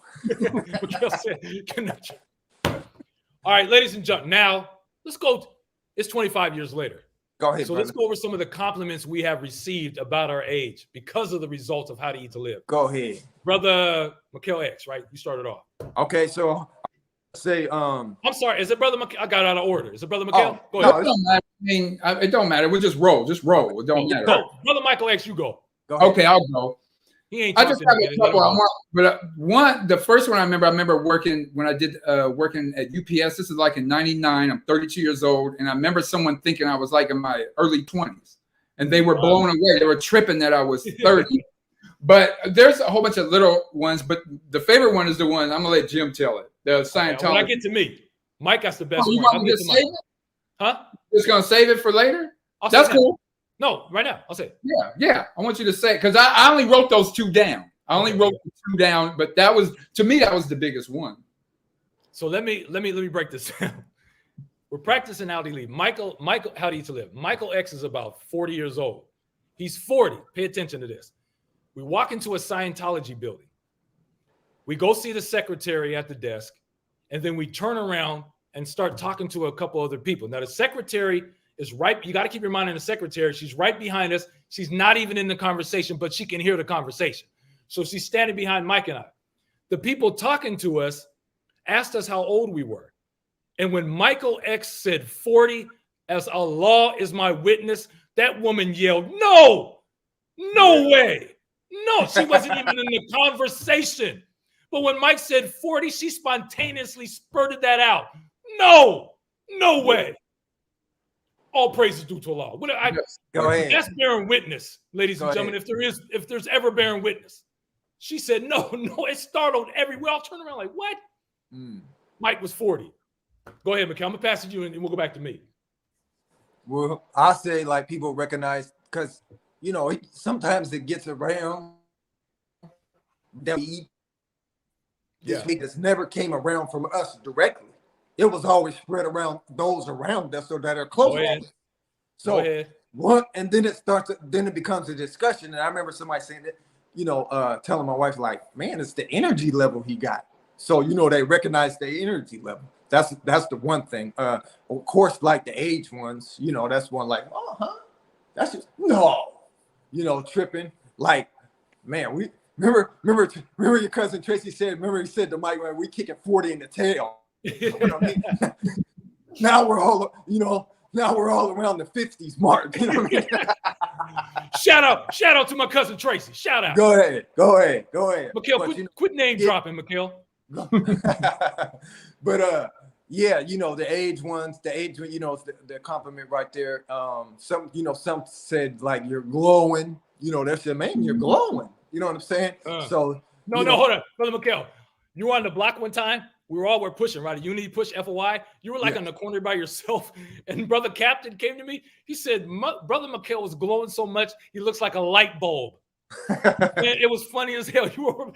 I was mad. I was like, what the hell? You must have fasted 8 days. Wow. You know what I mean? What's going on? But he said you look like a light bulb. What? Man, it was funny. Yeah, I'll give you one back too, because I was watching your guys' little clip, the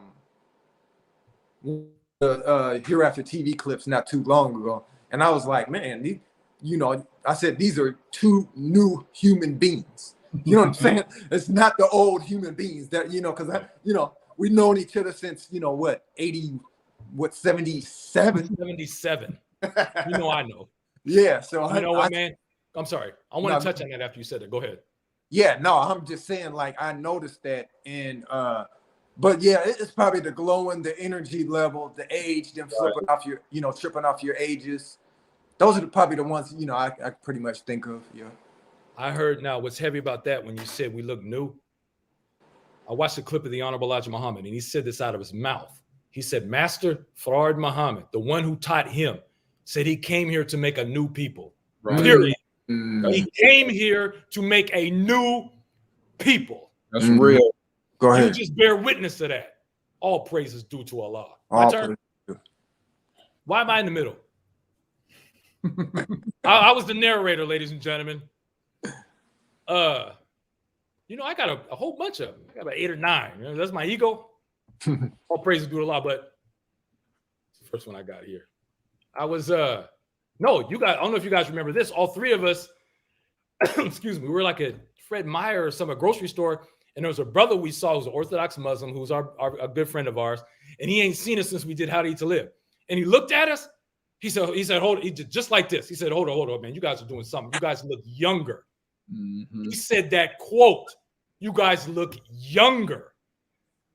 I just watched the Honorable Louis Farrakhan. He did a How to Eat to Live show. I think this might have been in the 80s. He said Master Fard Muhammad knew how to reverse decay. Right. Go ahead. I hope the audience heard what I just said. Go ahead. He knew how to reverse decay. This brother ain't seen us in a year and said, you brothers look younger. Go ahead. It has to be How to Eat to Live. Mm. You know, I remember this. I thought of a couple funny ones with women, because there was a lot of women that thought we were younger than what we were. Now, we joined the Nation of Islam a couple years after we practiced How to Eat to Live. But I was talking this before the Nation. It was still a righteous manner. I'm talking to this woman. And she said, she stopped me. She said, stop. She said, you are way too young for me. Mm-hmm. I looked at her. I said, man, she don't look that much older than me. I said, let me see your driver's license. So we pulled our ages out, and I was older than her. Mm-hmm. I'm older than her by a year. She flipped out. I was like, what? Now can I get the number? I mean, but she flipped out. Another woman. Now, there's nothing negative about How to Eat to Live, but a lot of women thought we were younger than what we were. That's what was crazy, which is the beautiful thing. But another woman, this one's kind of funny. A woman approached me. She said, I want to talk to you, but you're too young. I know you are. How old are you? And I said my age. She said, that's how old I am. Stop lying to me. Yeah. Just like that. Then she grabbed me. This is a true story. She grabbed me by the arm, pulled me over to 4 of her friends at a table, and said, look at this dude. Look at his face. He just told me he's this age. You know he's lying to me. Now, brothers, there's only one thing I'm scared of other than Allah. That's being in front of 5 black women to think I'm lying to them. Right. You didn't hear me. I hope I didn't lie to him and say, you know what, sisters, I'm 19. I'm playing games. Go ahead. Jesus, but my point is, all praise is due to Allah. When human beings think that you are lying to them, when you're telling the truth about your age, right, that got to be God. All praise is due to Allah. Go ahead. I wanted to add. Go ahead. No, I wanted to add 2 more of those I had forgot about. One of them, I remember I was exercising. This was like. Hold on, Mikhail. Real quick, let me pause you. Yep. There's a brother that asked a question, right? Can you guys see the comments too? I can. But there's a bunch of comments. Can you see? Yeah, some brother just asked a question and he said, his name is Brother Vaughn. Yeah. He said, what types of drinks? Just water. My brothers and I just drink water in between meals, but you can drink coffee. Right. You know what I'm saying? But I don't know anything else other than coffee. Bro, are you sure he means in between meals? Oh, you know what? That's a good question. So, Brother Vaughn, if you mean be in between meals, it's just coffee, I believe you can drink. Right. That won't start, all those other, juice probably start your digestive system. Right. This is what my point is. But like during dinner, it's all good. Yeah. What you drink. Right. But right. I just want to answer his question real quick. Oh, he did say in general. He said in general. He did say in general. Go ahead. Right. Well, the first, first of all, the best is pure milk, like raw milk. Right. That's the best. Right. But it depends on what stage of development you're on. You feel me? So now, if you want the best milk, that's it. That's the best. But you have to do it on the stage of development that you're willing, that you're going to commit yourself to be. So, if that means, okay, whatever, I like my orange juice, my apple juice. Even the book is telling you it's to get the best out of the fruits is not in the juice form. It's in the actual fruit itself. Right. But it depends on your stage of development. That's the bottom line to what you're willing to commit yourself. So you don't have to necessarily. Go ahead, brother. But from time to time, I do drink like grape juice. Right. I'll drink. Me too. I drink from time to time. Yeah, let me just tell Brother Vaughn, man, it's the number one thing is eat the one meal. So in between there, you can do what you got to do. Drink whatever you want to drink. That's the bottom line. Right. We don't drink alcohol. Right. Like I said, we don't drink pop, soda pop. I don't drink anything but water, to tell you the truth. Right. Except when I make that smoothie Mike made up, boy. I'm going to get to that later. We need to talk about taste. You hear me? Remind me when we talk about taste and when we get to our extras. Go ahead, brother Mike. I wanted to ask again, are you going to have questions at the end? What do you mean? Are you having questions at the end of when we're done? Oh, we'll say it now. You want to say it now? No, I didn't know if you were gonna because you were answering. I didn't have that written down. Oh, okay. So if you see a question, let's just answer it then. Exactly. So let me tell the audience, if you have a question right now, no, you know what I was gonna say, Mike? I was gonna say you can inbox us questions. That's funny, but I'd rather right now if there's people that want to ask us questions. It might be hard. Yeah, you guys got to see them. I don't see them. I'll look. Right. Yep. So if anybody wants to ask questions, you can ask us right now, and we'll answer the questions right now. Because I was gonna say at the end you can inbox us, but this is better. We're gonna do both. Right. Where we at? No, I was giving my two. I had forgot my 2 benefits or the 2 things that the comments people make towards you. When you said what's the compliment? So the compliments that another one was. I remember I was exercising in the park. I don't know when it might have been 2014 or something, 2015. I remember I was exercising in the park, and the lady's like, she's like, this is in Seattle. She's like, aren't you that guy that usually sells that pie on the corner? And so she's like, I said, yep. And then she said, I always want to know what kind of pie is that? I explained the navy. I said, it's the bean pie. And I said, the navy beans have the right amount of protein, fat, and starch in them. So, and then I believe it was either a boyfriend or a husband was there, and he got in the conversation. And she said, you need to listen to what he's saying, talking about me. She told her husband, you need to listen to what he's saying because I've seen him all these years on the block and he has not aged. So you need to listen to what he's eating. Go ahead. That's what she said. You need to eat what he. That's what she said. Go ahead. So that yeah. So I just wanted to add that one in. Yep, yeah. yep. Let me say this real quick because it just came to me. At the top of this book that Brother Mikhail X alluded to, it says from God in person. Go ahead. I just heard the Honorable Louis Farrakhan say, you think God didn't know there was going to be 5G towers and all this madness, and he wouldn't have something that would protect you before it all goes down because God's a foreknower? Here it is. Go ahead. But we all worried about 5G towers and all this madness. Go we ahead. ain't worried. Whatever ahead. Allah pleases. But if he gives you something to protect you, come on now. Go ahead. Go ahead. Talk about the Navy beam. Go ahead. Then the Navy beam. No, that equals the radiation. Who said that, Brother Michael? It's Dr. Aline. That protects you from the radiation. Yep. Hold on. Brother Vaughn just said, when you say one meal, is it like a full course, like breakfast, lunch, and dinner all in one? I know for sure that I'm supposed to do. Yeah. So yes, sir. It is all in one. Dr. Alim, he looked at me one time, and when he looked at me, he said, "You look like you should eat about 2,700 calories a day. So eat those 27. I'm not saying you base it on calories, but my point, you can use that as a yardstick to know that because you're just supposed to get in and eat till you're full. But I did do that. I was counting my calories in the beginning to make sure I'm gonna get to that. Yes. Yeah. And I wanted to say, like, when I remember we were doing one meal a day, which is, what's crazy, it was 25 years ago, brothers. And we switched to one meal every other day in 1998.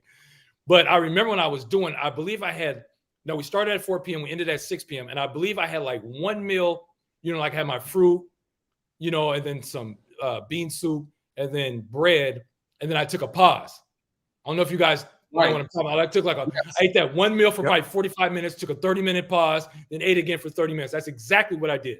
So I'm telling Brother Vaughn that we ate twice in that sense. And then between 4 p.m. and 6 p.m., we took that 45-minute break. So that's how we did it. I'm sorry. Whose turn? Compliments. Brother James X? I think that was it. We're going to the next. I got all the compliments? I'm joking. Brother Mikhail, the secretary behind it said, no way. Man, I wish I could play that all over the world. No, it startled everybody in the Scientology building. You need to put that in your next rap CD. Just put that. No way. Brother Mikhail, who said I can rap? I'm gonna start. I'm gonna bust a freestyle right now. All right, compliments. My turn. No, you did the compliments. I haven't done mine. Oh, you done yours? I wasn't done. You already did about 4 of them. Yeah, I told you I had 14 of them. I mean, my ego. I just interrupted. I went to the doctor. I don't remember how old I was. It was a woman doctor. Walked in there. She said, "How old are you?" I said, "Whatever my age was." She said, "You do not look your age. Period. How do you live?" Went to another doctor. This was a man. I filled out the form at the office, right? When I walked in, I put my age and stuff on the piece of paper. Then I waited for the doctor in the office. He came in, the piece of paper in his hand and the clipboard, looked at me, then looked at the piece of paper, looked back at me, looked at the piece of paper and said, "You're 46 years old?" I said, "Yes, sir." He said, "Wow." Hold on, that's the doctor telling me, both doctors. I was at a grocery store. There's a woman who I see at the grocery store sometimes. Mike always do it all the time. We go through her line all the time. She's nice to us. And we went through her line for like the past 2 years, right? We make small talk. Now I'm 49 years old, to be exact. 49. So I'm walking, I go through her line. It's been about 2 years. We're frequently going through. And then she looked at me. She said, "You're about 30 years old, right?" She said 30. Yeah. Brother, I don't even know what I said back to her. What I tell her? He lied. Yeah, what I do? I lied. Brother McCall, I went to the sister cell. I'm 19. I'm playing game. I'm 19. Don't smack. No. So now here's what's extremely ironic. The same grocery store, I bump into my brother and nephew. Now, not one of these brothers on the screen. Another brother. We have 2 other brothers. I bump into my brother. I'm 49. This is what's crazy. I'm 49 again. I bump into my brother and my nephew at this store. Now, my nephew is about 7 or 8 years old at the time. He comes up to me. He says exactly what that woman said. He said, "Uncle, you're 30 years old, right?" Now, what scared me is my brother, who is his father, is 39. He was 39 years old. I'm 10 years older than him. Yeah. So I went to my nephew and I said, "Do you know how old your dad is?" He said, "He's 39. I said, "How old do you think I am?" He said 30. Brothers, the look on our nephew's face when I told him I was 49, priceless. He flipped. He thought I was 9 years younger than his dad, who's 10 years younger than me. How'd he to live? Go ahead. Speaking of nephews, I was with my other nephew, who's brother Michael X's son. I told you I had a whole bunch of them. I got a bigger ego than you guys. I was at a fruit stand with my other nephew, Michael X's son. And we go to the cashier, and the cashier looked at us. He said, man, you guys look way too much alike. You must be brothers. He said, now my nephew is 27 years younger than me. 27 years younger. This brother said, you guys look like brothers. Not his father, not his uncle, which I am. He said, brothers. Me and my nephew just started cracking up. 27 years younger than me. Then I saved my best one for last. I was downtown pushing the Final Call newspaper with Michael X. It's about 10 years ago. And a brother's walking up the street who I haven't seen in probably 15 or 20 years. We used to play basketball together all the time. He looked at me. He said, this is the first thing he said to me. How in the hell do you look the same? Mm-hmm. He said, quote, whatever secret serum you are using, I want some of it. Go ahead. I turned around, reached into my bag and pulled out How to Eat to Live and gave it to him and said, this is it. Yeah. And then I said, Satan wants to keep it a secret. Go ahead. But it's not a secret. Go ahead. And when people are jumping off the pages living it, how the hell can Satan keep it a secret? Right. And when people are bearing witness to us, how can Satan keep it a secret? That's a lesson to everybody watching. If you want to prove your faith, my brothers and I were walking down the street and people bear witness to the dramatic changes in us, and we didn't even open our mouth. Yeah. That's God. That's how you bear witness to God. We don't have to open our mouth. They're bearing witness to our God without even knowing it. Right. They're bearing witness to the God that came. Go ahead. All praises due to Allah. What's that secret song, brother? Yeah. Add the book. Now let me say this real quick. Give Michael X props. Michael X was always on the lookout for the perfect bag. This is a lesson to the FOI or anybody in a religious denomination or somebody with a business that's trying to bring people to what you believe. Michael X would always have the greatest compact bag, which means we'd have flyers to the mosque in the bag. Go ahead. We'd have business cards in the bag. We'd have pens and paper in the bag. We'd have Final Call newspapers in the bag. We'd have books by the messenger and the minister in the bag. We'd have DVDs by the messenger and the minister in the bag. We had everything in that bag. Go ahead. So when that brother said, what is it? Turned around. Go ahead. Now, it's cool to tell somebody, okay, if you have a website or something, go there. But I had it in the bag. So that's a lesson to all the FOI watching.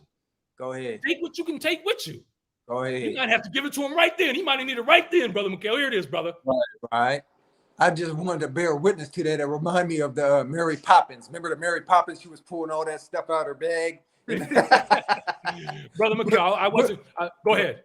But also, first of all, let's focus on the point that you said before you gave him the book. What even intrigued them was the application of the book. Exactly. That was my point. That is us proving our faith. Period. And faith without works is what? Dead. Dead.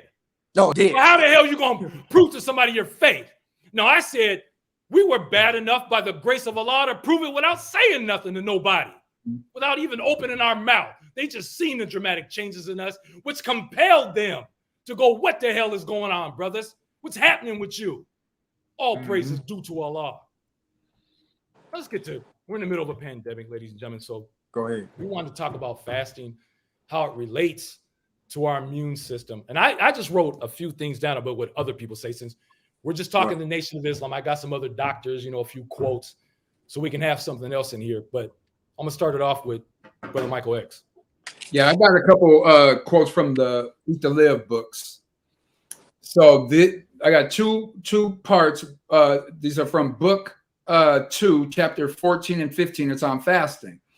It says it cleanses, and it says it cleans the impurities out of the blood and causes the body to eliminate the poison stored in it from previous meals, sometimes from previous meals of many years, as the folds in our intestines can carry particles of food for a long time and hold strength enough in them to keep us alive for 2 months. Our bodies store food in the folds of the intestines and in the bloodstream. Now, after a fast of 3 days, and from that to 9 days, these particles of food and poison that have accumulated will be eliminated. Eliminated. The blood is being cleansed of its impurities because the impurities have nothing to keep them in power to live. Therefore, they die and leave the person happy and enjoying the results of a healthy body, which is the greatest enjoyment we can have. Fasting. That should have been on the fasting part. I could have been. Go ahead. Don't worry. All praises due to Allah. Brother, are you done, Mike? Michael X? Yeah, that's done. Brother McKell. Yeah, just a second, man. I dropped my papers. Let me grab this real quick. All right, let me acknowledge this brother real quick. Yeah. This brother Sadiq, he said something like, he said, I Thanks don't a know lot. if you know me, but he used to buy bean pies off you, Brother McKell. Brother Sadiq. Okay. Yeah, but he went in there. Now, what's crazy is this. Well, first of all, this brother said, do you remember me? He and I went to junior high school together in 1982. I remember you, brother. But he joined the mosque before me. But anyway, he just said he eats 1 meal a day and he body builds. And if you go to his profile, swole. He is on swole. So he's bearing witness with that 1 meal a day because I know he's swole. I know he's benching more than my 300. Put it like that. Go ahead. Go ahead, Brother Sadiq. I see you. Go ahead, Brother McKell. Nah, but that's the thing. That's the thing I like because first of all, the scripture says greater works will you do. So I'll just be honest with you. I've always was I know people has, as you want to say, that bodybuilding discipline. So I've always wanted some people, first of all, this is where the humbleness comes in and where the non-envious comes in. Because I've always wanted some people to tap into this how to eat to live deep and show whatever, get swole, be fighters, be sports players. I've always wanted to see that. I knew that wasn't my discipline, but I've always wanted to see somebody else exceed in that. And first of all, it always goes to all praises due to Allah anyway. Right.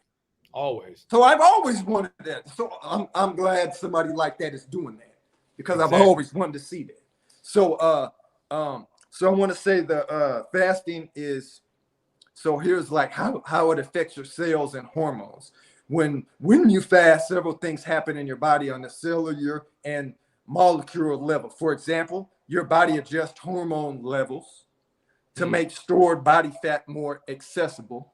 Your cells also initiate important repair processes and change the expression of genes. So I know some people have said, well, cancer is in my gene, obesity is in my gene. Well, it's telling you fasting can change the expression of genes. Wow. So here again, like you pointed out, Brother James, that Mr. Farrakhan said that you're telling me that Master Fard Muhammad did not know that 5G towers were coming into play. First of all, didn't he say that at one day you'll have the devil? This is before the TV. He said there'll be a day where the devil, we will allow the devil in our living room. Right. So obviously he's talking about the TV. You feel me? So you're telling me he didn't know this when he wrote the book? 92 years ago. Yeah. When he told So again, when people say, well, it's in my genes, it's in my, the genes were passed down to me. I mean, you might as well just give up then if you think it can't be reversed. You know what I mean? But so human growth, another thing fasting does is human growth hormone. The levels of growth hormone skyrocket, increasing as much as 5-fold. This has benefit for fat loss and wait a minute now, because we just talked about the brother Sadiq. And so I'm gonna say it again. The levels of growth hormone skyrocket, increasing much as 5-fold. This benefits for fat loss and muscle gain. You just said the brother swole. Muscle gain. So that's really what fasting is slept, as they want to say, is slept on, because it's telling you how potent fasting on the muscle gain is. So and also, and what says insulin sensitivity improves. Levels of insulin drop dramatically. Lowering insulin levels makes stored body fat more accessible. Cellular repair. This is all from fasting. Cell repair. Mm-hmm. So when fasting, your cells initiate cellular repair processes. This includes autophagy, where cells digest and remove old and dysfunctional proteins that build up inside cells. So It sounds to me that we're all bearing witness to really the best way. I'm gonna save that because I got that as a filler. So I don't want to go into that. So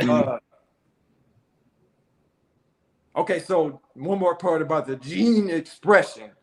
There are changes in the function of genes related to longevity and protection. Fasting does this. So that's something, what's the first thing somebody said? I'm not feeling good. Well, did you eat?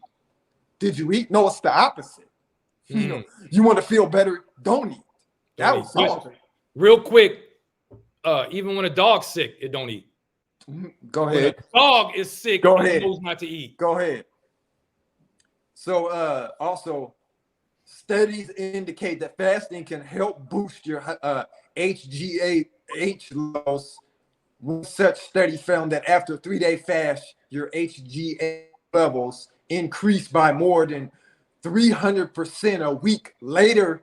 Let's see, that's after a 3-day fast. A week later, they go up by a whopping 1,250%. So all again, fasting. One more part. HGH stands for the human growth hormone. So it is responsible for growth cell repair, metabolism, and muscle growth. Again, muscle growth during recovery journey from disease and injury. So I wanted to leave that. Yeah, that's fast. Let me say this real quick. It's a little bit off topic, but I think somebody put some in there. And I remember Brother Michael, remember you said somebody's going to say something crazy? Always. I mean, somebody said something about, something. It was fun. It made me laugh. But I was like, some people say, we're a little intense. We get a little excited. Go ahead. We're a little aroused. When you do something that God lays down, like how to eat to live, go ahead. You get excited about it. Let me prove my point. When we first joined the mosque, there was a brother in the mosque who said, man, he said this to me, quote, he said, man, I wish I had the excitement for the teachings of the Honorable Elijah Muhammad like you brothers. He said, I wish I had that. And I remember saying to myself, if you believe in the teachings of the Honorable Elijah Muhammad, how in the hell are you not excited? How could you not be? Go ahead. I'm saying? So something must be going on with that, brother. I wasn't thinking like this back then. Go ahead. But I'm saying I just want to tell everybody that's how excited we are. And that's how excited we are to share it with other human beings. Excuse me. Go ahead. That's why we're excited. Go ahead, Brother Mikhail. Now, two things I want to bear witness to that. Because first of all, when you got, that's I'm sure you've touched that on the hereafter. You've talked about the conspiracy of the sports. But when you believed in the sports, how excited were you towards the sports? So you just switched that over to the truth. Right. I'm going to talk on that later. Go ahead. And you ready for this one? First of all, let's just be honest with you. We know as people get excited about sports, especially in the Black community, we are gung-ho about sports. Right. But that's not what scares people. What scares people is what motivated for the comment in the first place. Is you're excited about truth and the Honorable Elijah Muhammad's teachings. That's what scares people. Because people are hyped and argue all day long. Right. You know what I'm saying? First of all, Black folks, we're emotional. You know what I'm saying? We have emotions based on the society and everything. But that's Black in America. Yeah, America kicking our ass. Exactly. So that's not what scares people. It's when they see you more excited about the truth and you convict those people that aren't even applying truth, but you're excited about the application of the truth. Go ahead. Right. Let me get to this question now. This is Brother Vonnegut. I want both you guys to listen to this and respond if you can. So we're still talking about the women. He said no appetizers in between meals. Also, will that be considered as lack of self-discipline or cheating? What should I substitute my hunger with?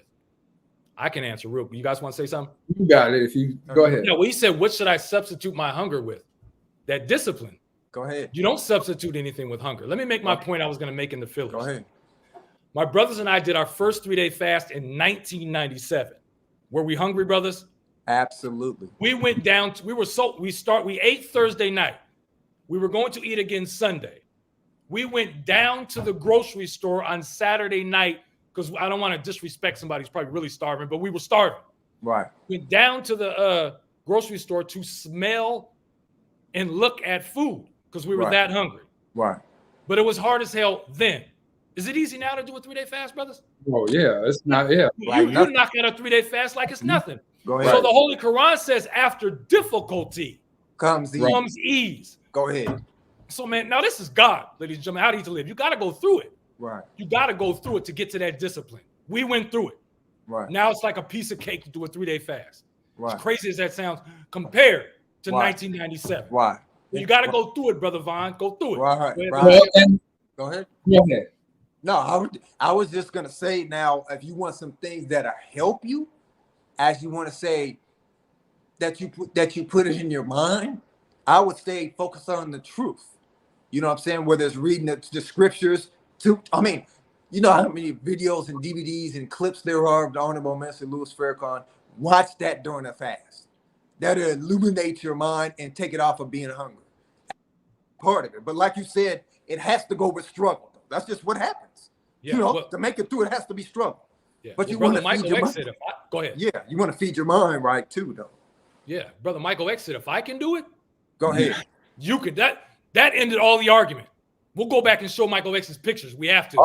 Also, the book says you're not supposed to eat until you're really hungry. Go ahead. Now, you're supposed to wait until you're really, really hungry again to eat that next meal. And of course, you don't just drop right now from 3 or 4 meals a day to 1. Right. So, don't do that. You should drop the 2 meals and do that until you get used to it, then get to the 1 meal. Right. Was there anything more on, excuse me, what were we on? Oh, the fasting. You guys have any more quotes or anything on that? Okay, I got some. Well, one person said that fasting at least 3 days. You guys might, and if I say something you guys touched on, bear with me. But it said fasting at least 3 days allows the body to start producing new white blood cells, which rejuvenates the immune system. I want to talk about the immune system. Go ahead. Fight infection. Go ahead. Fasting rejuvenates the immune system to fight infection. And I believe during this pandemic, I know Michael X knows better than me, like over 70% of the people that are dying are overweight. Is that correct? So I've seen 75%. Yeah, 70% of the people who are dying are overweight. Yeah. You know what I'm saying? And check these stats out. Go ahead. 230 million Americans are overweight. There's only 330 million Americans. Right. So 67% of Americans are overweight.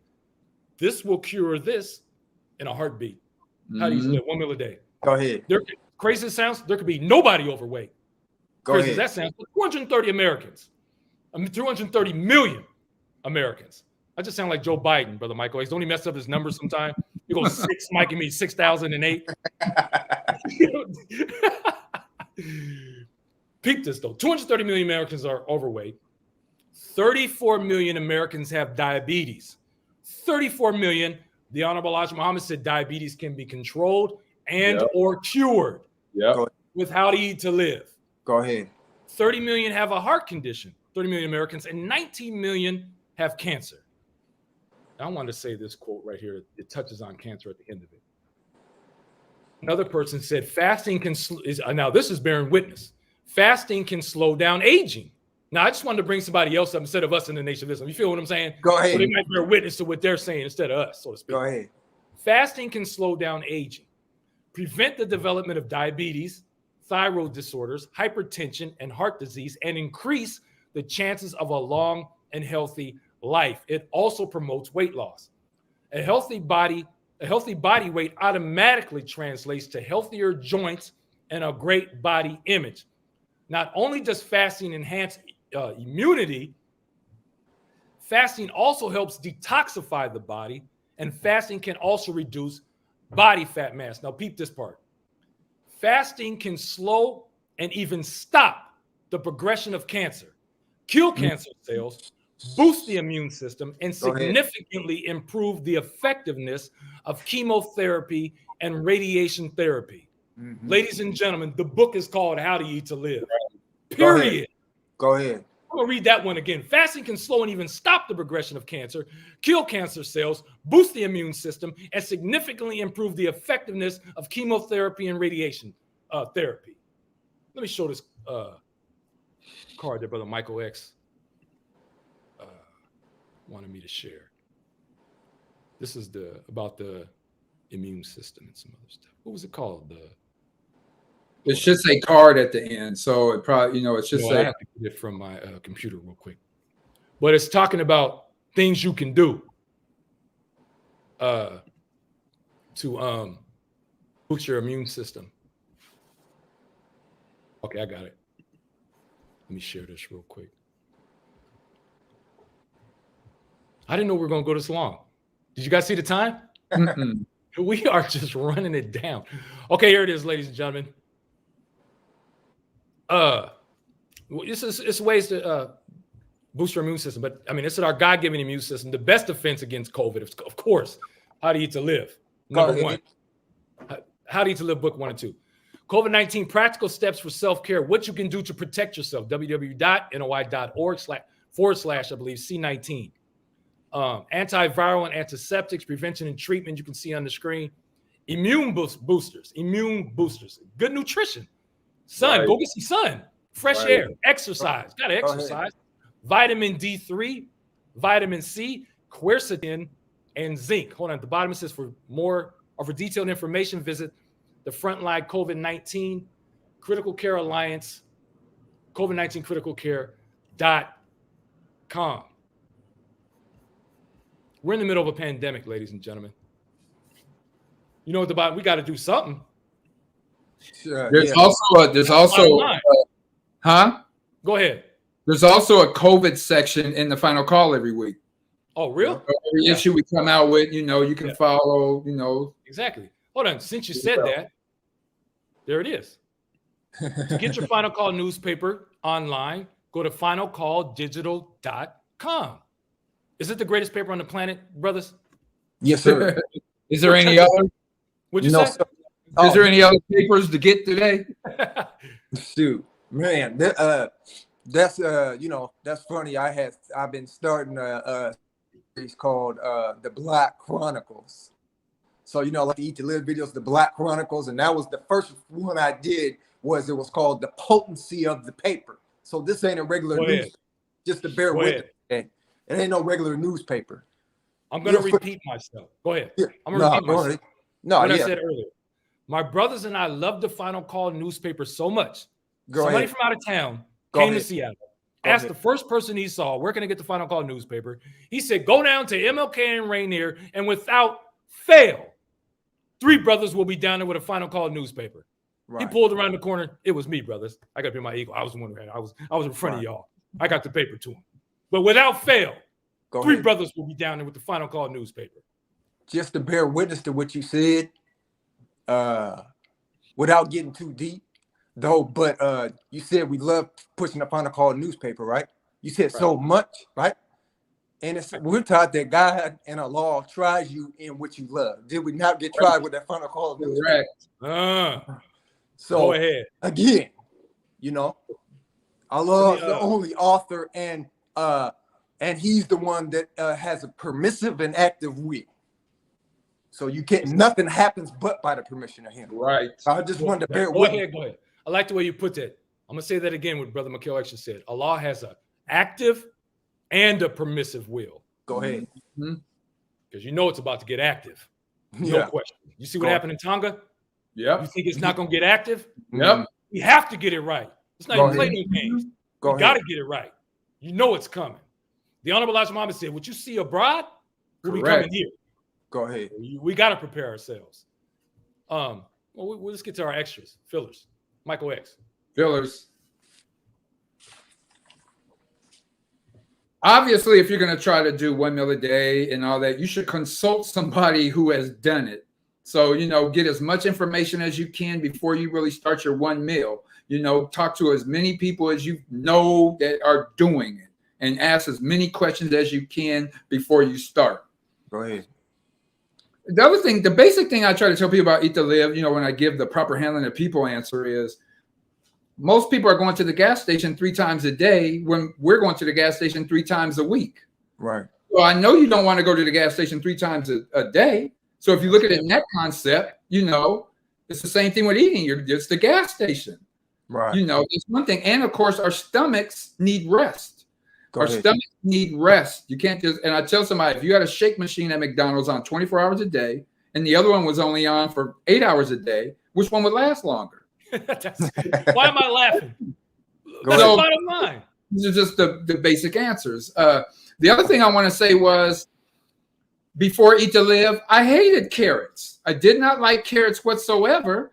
Once I started Eat to Live and eating the carrots, you're taught that your natural taste buds come back. So your natural taste buds come back. Now I love carrots. Go ahead. Man, Because of my natural taste buds are coming back. all Right. praise to Allah. You're looking at, ladies and gentlemen, the candy eater, Brother McHale. Right.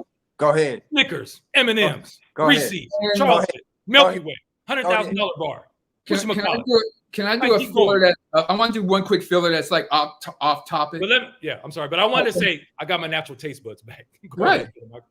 So anyway, I just want to do one off topic. I see posts and things, but I see someone said they were agnostic. They were just agnostic. And one of my favorite scriptures is in the Holy Quran. It's the cow, and it's it's chapter 2, verse 1 and 2. It says, I, Allah, am the best knower. This book, there's no doubt in it, it's a guide to those who keep their duty. So if you're just going to sit here and try to be a believer by just sitting there, that's not going to prove your belief. You know what I mean? You got to do something to be able to do it. I could have talked about Eat to Live in the beginning, but now we know now.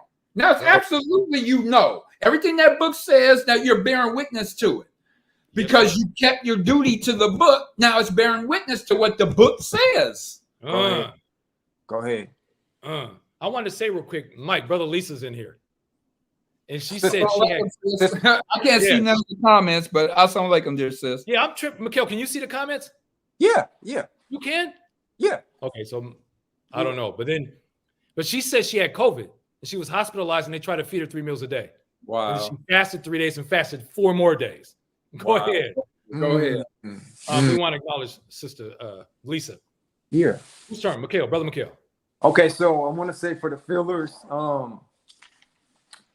so let's see, I read something that it says, as you fast for your body, the mind naturally follows. Once your body is clear, it makes it easier for your mind to evolve. So I believe, actually, I stole that from a brother that wrote it on Facebook. So it says, I also want to make that, I also want to bring up another point that, you remember about the lady in the Bible that she just wanted to touch the hem of Jesus's garment. Yeah. And Jesus said, that's what made you whole. But it was her faith that just wanted to touch the hem of the garment. So I'll have to say that all praise is due to Allah, but it was all 3 of our faiths that we just wanted to touch the hem of how to eat to live. Well, first of all, these teachings in general, but it was the faith and what made you want to stick with it. Because I know another thing that a lot of us will make excuses. I've heard this. Well, because first of all, I believe I read in the Quran, I talk about Ramadan. Now it says if you're on a journey or they say traveling, that you can make it up. So right. I've heard people, you were there. We were all 3 there when this person said, oh, now we're about to travel out of town. I can break my 1 meal. So they made it equivalent to like a Ramadan fast. But like I pointed out in the beginning, this is an eating regimen. You don't change for nothing. Yeah, I got a point. Go ahead on that. Yeah. Oh, no, go ahead. Go ahead. I was on a plane. I knew he was going there. Were you going to say it? I know what you're going. No, Go you want to say it? I didn't. No, go ahead. So Michael X and I, actually, when Imam Wallace Muhammad passed away, my brother and I paid for somebody's way who was a follower of him, who was a good friend of ours. He actually gave us our first Holy Quran. We paid for his way. So we were on the plane, and some peanuts came. And he had the peanuts, and he passed the peanuts over to me. It was during Ramadan, was it not, Brother Michael X? He passed the peanuts to me, and I said, I'm good. He said, but we're on a journey. You can eat the peanuts or something like that. I said, I'm good because of what Brother Michael X just said. We don't break that regimen. Go ahead. I eat one meal every other day. Go ahead. If it's Ramadan, if it's not Ramadan, if I'm on a journey, I eat one meal every other day. Right. Also, I had something I wanted to read. Part of my filler is quickly out of the let's see, the Minister Farrakhan Twitter book. He wrote 2 volumes, and I believe he's answered. These are questions and answers that he's answered through the social media in his Twitter account. Correct. And I believe I heard recently there's enough material for him to write 10 volumes, but there's just 2 written right now. So this is going to be the Twitter book volume 2. So it says, here's the question that they were asking Mr. Farrakhan. In following the dietary law of the Nation of Islam, make me reverse the way I look too. They said, they're talking about Mr. Farrakhan. Even your Twitter picture is radiant. So here's Mr. Louis Farrakhan. He says, get the book, How to Eat to Live. And he said, by the Honorable Elijah Muhammad, study it, discipline yourself to try and follow it. And he said, and you will even look better than I look at my age 80s. If you get on it now, I would love to see how you look after 90 days of just trying what Elijah Muhammad teaches. So, and I wanted to say, I believe the Honorable Elijah Muhammad wrote pretty much the same thing. He said, I want you to write me the results that you're experiencing from How to Eat to Live. Right. So, I wanted to give a special dedication, which I'm sure my brothers will agree. I wanted to dedicate this to Mr. Farrakhan. This 25-year anniversary right now, especially the health challenges that he's went through, and he's been all of our examples on every level. Right. So, first of all, I want to. He rebuilt the Nation of Islam, and he's making these books and build it back up with his own money to so we can have these books and we can apply them. And then those of us that can bear witness on these videos of How to Eat to Live and his teachings in general. So I definitely want to give praises due to all praises due to Allah. For the Honorable Louis Farrakhan. And you said about pushing a protocol newspaper. I want to say that, first of all, I stuttered when I started Final Call newspaper. I was scared, but I stayed out there and consistent. So, I went through it, trials, tribulations, us not being able to push the Final Call newspaper, physical altercations, but still stayed out there. Go ahead. So I'm saying faith without works is dead. Right. So we even kept it going when we couldn't actually hold up the Final Call newspaper. Go ahead. The lies become the Final Call newspaper. That's what it's supposed to be. But I want to say again to Mr. Farrakhan, whenever you see every brothers out there pushing the Final Call newspaper, that's him pushing the paper for us. Right. Go ahead. That's his sacrifices, his work, his dedication, him in the pocket and covering the expenses for the Final Call newspaper. Right. Through his trials of his health, giving his life physically. That's him pushing the Final Call newspaper.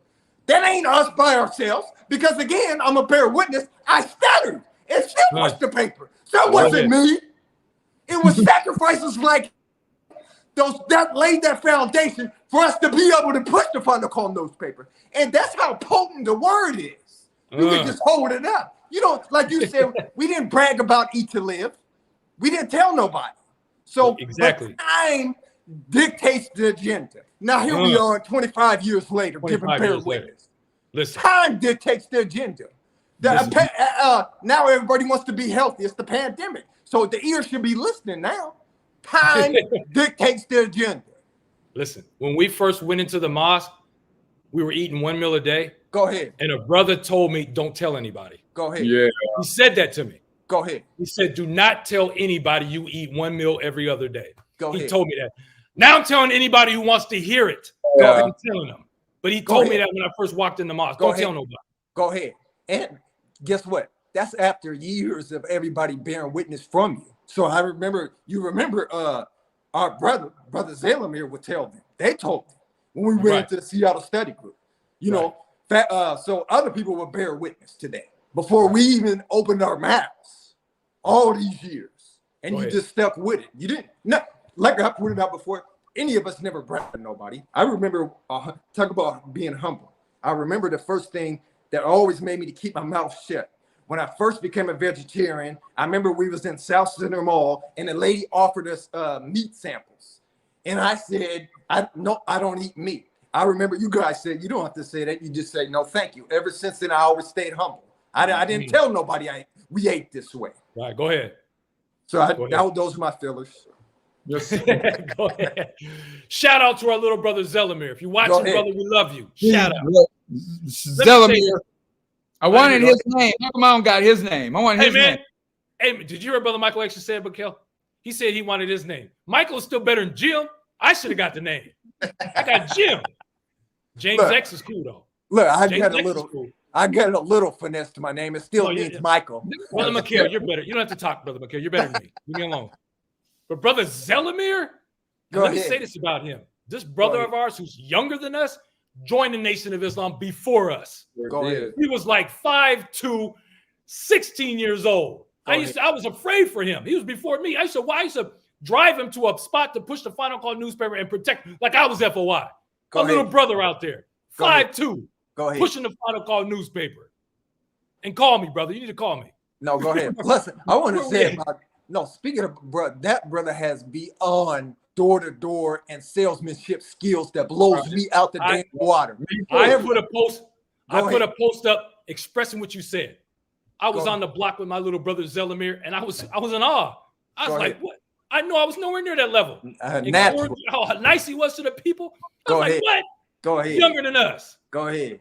I know that just frightened some of the viewers. Yes, there's more of us. Ladies and gentlemen, there's more. Where we at, brother Mike? My turn on the fillers. Yeah. I don't know if we really broke down this book. Ladies and gentlemen, at the top, it's right there above, Brother Mikhail. It says from God in person. When I saw that too, that's probably the boldest statement on any book ever from God in person. The Honorable Elijah Muhammad told the world that God talked to him and told him how to eat the living, among a million other things. But I wanted to make that clear. It says from God in person, Master Fard Muhammad to Elijah Muhammad.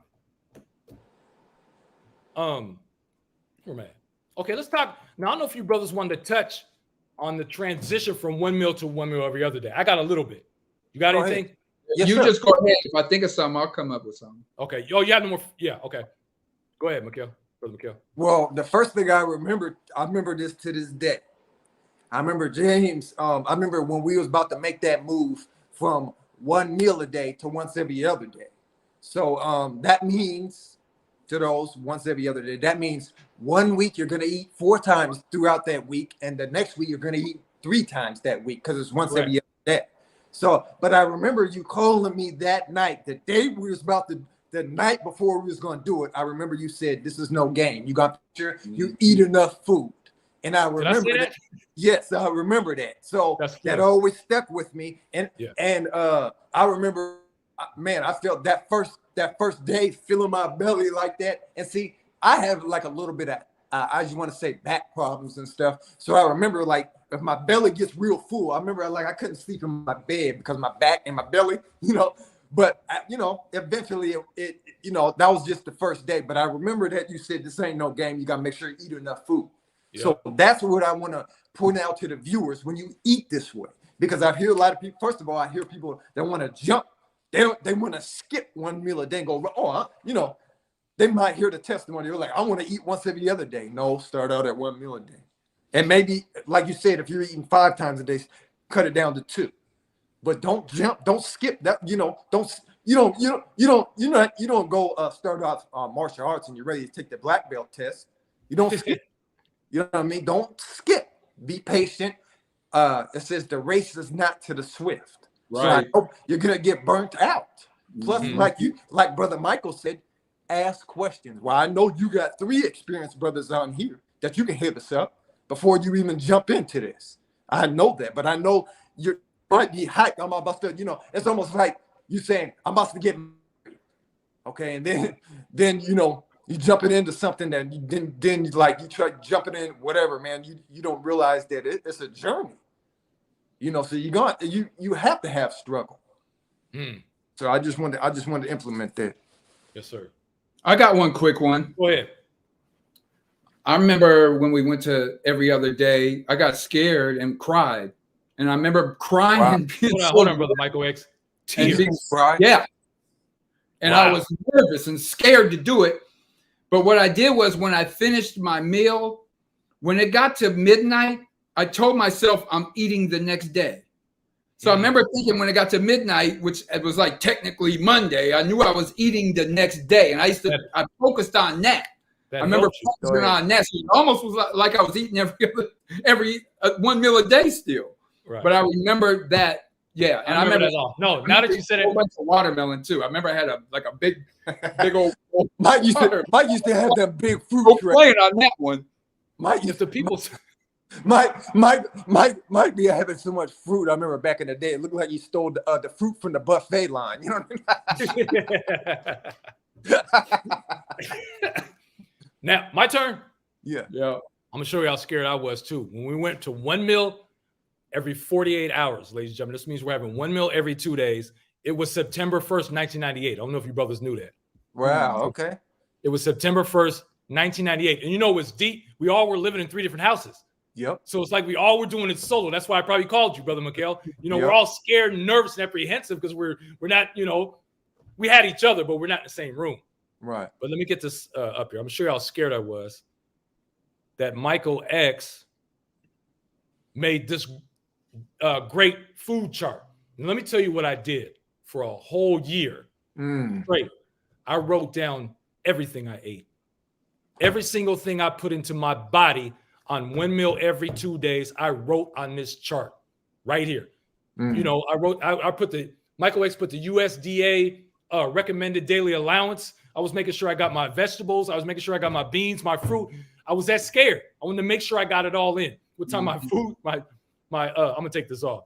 But that was a great chart that Michael X had. But I was, like I said, I was so scared that I wanted to make sure I got it in. Right. And I had this chart.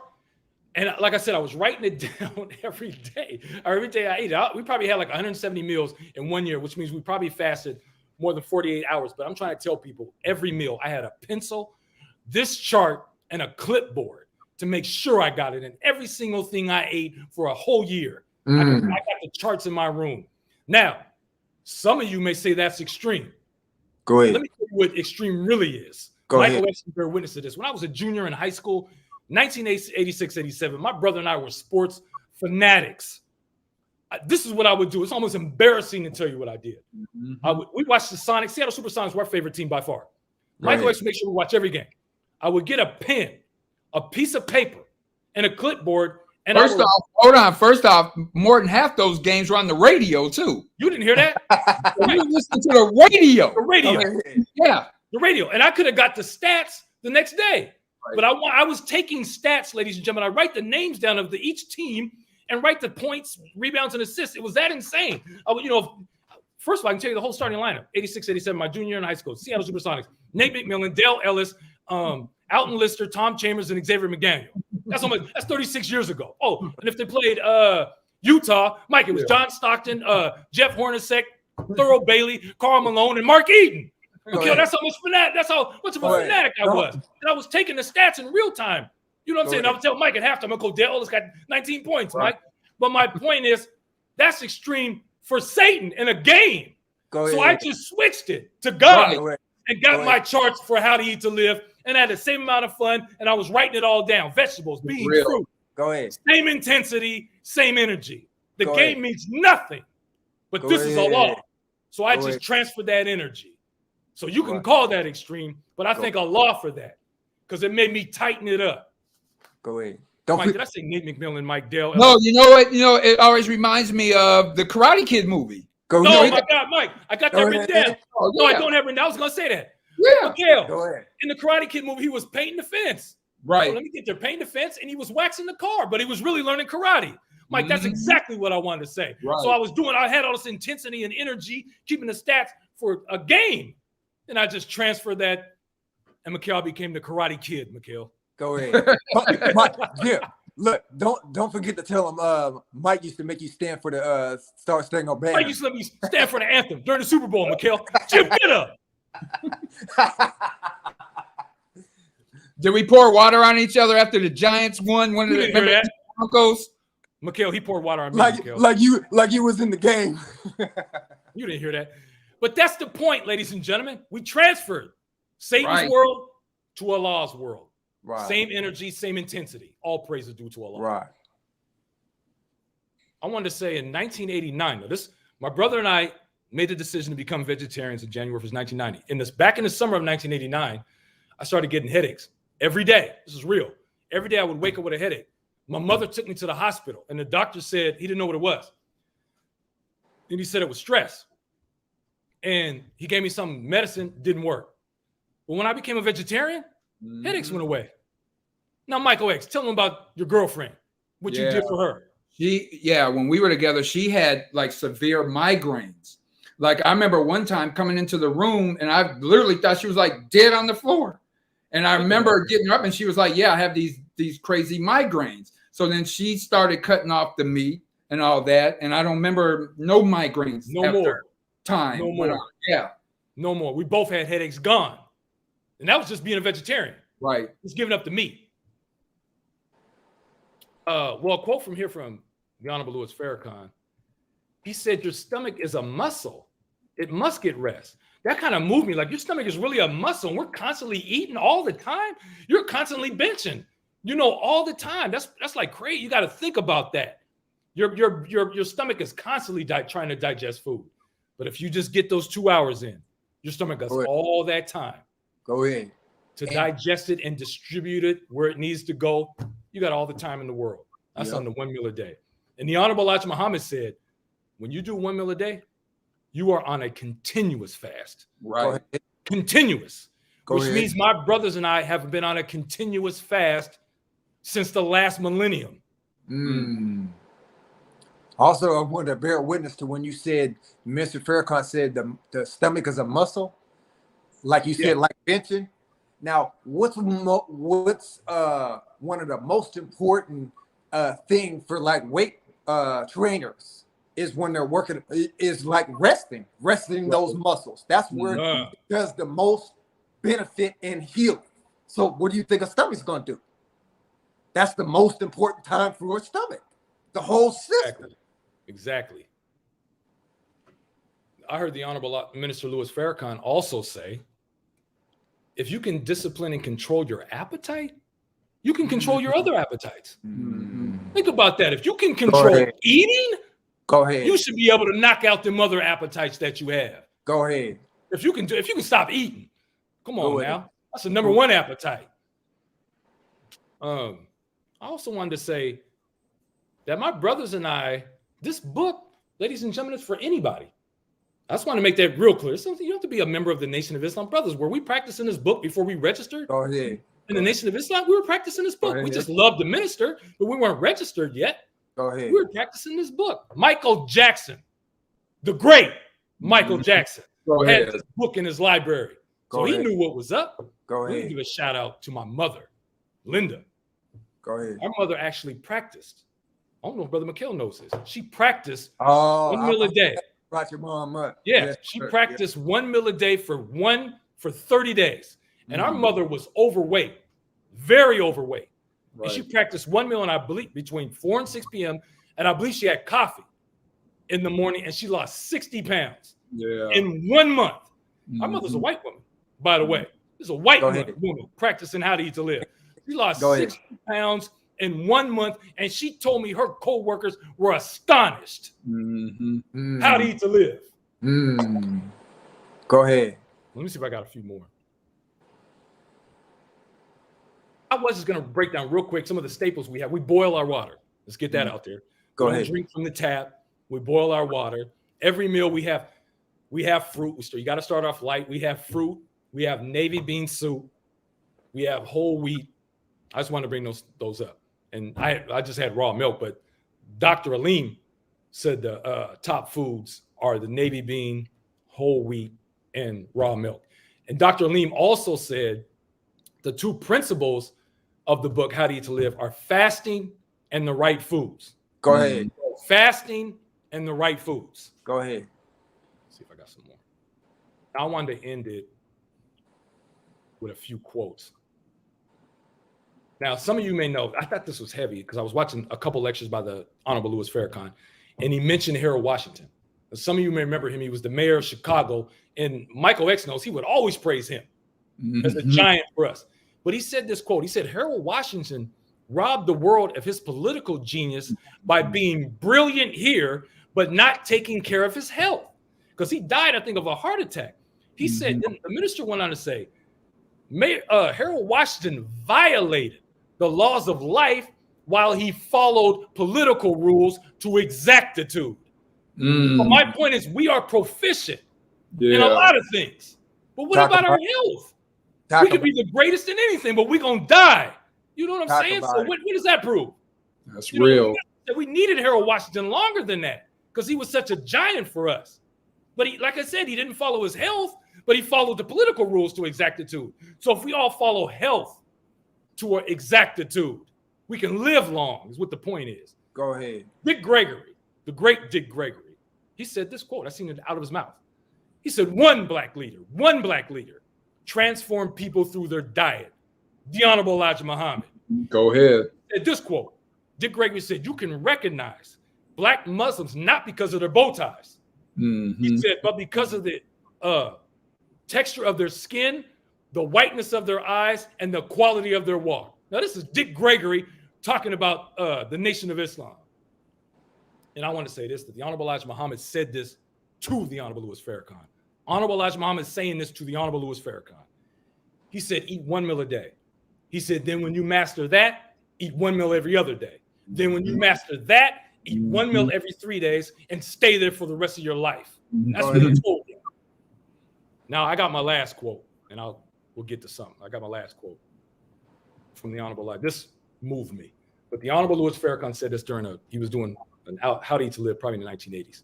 He said, quote, if you doubt that God came to give us abundant life, he said, look at the followers of the Honorable Elijah Muhammad who are trying to follow him.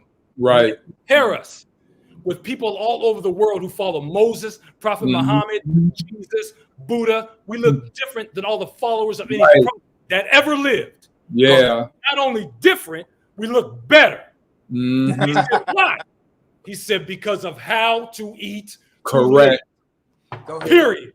Right. Go ahead. So that's how I want to end it. Go ahead. But I have a few announcements, but I want to know if my brothers have any other points they want to get out before I make the announcements. None? You know, I just wanted to throw one more out there. There's always, the lecture of the Honorable Mr. Louis Farrakhan in 1995, Jesus Saves. It always hits me because at the end he's talking about leaving. And he said, but all what he's done won't mean nothing if we don't love one another as I have loved you. Did he really say that, Mike? Yeah, he said that at the end of the lecture. On us. Go ahead. It always hits me. And now we're getting to the point where he's right there. So believers, love ye one another as he has loved us. That's heavy, man. Michael X is put it on us. That's heavy. Brother McKay, I don't know. Were you saying something? No, I just wanted to add a couple. Let's see. So I wanted to say, you said a transition from when we went to once every other day, and then we went to 3 days a week. Correct. Just where we're at right now. Correct. So, and we made that transition in 2002, right? That's correct. November 2002. To where we eat the same days throughout the week. It's only Tuesday, it's only Thursday, it's only Sunday.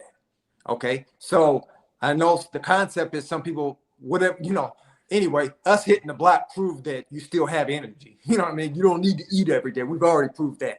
But I want to say, I believe it was in 2002 or 3 that I heard the other brother, I heard Brother Roderick was going to run, he was going to run a marathon with his uncle.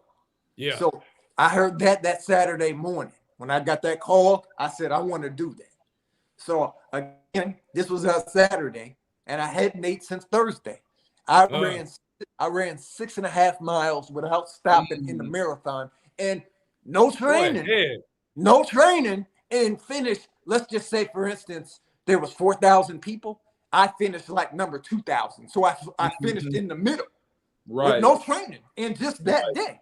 But again, you have to eat meat. Again, they say to get your protein, and then you have to eat every day, and especially if you're training.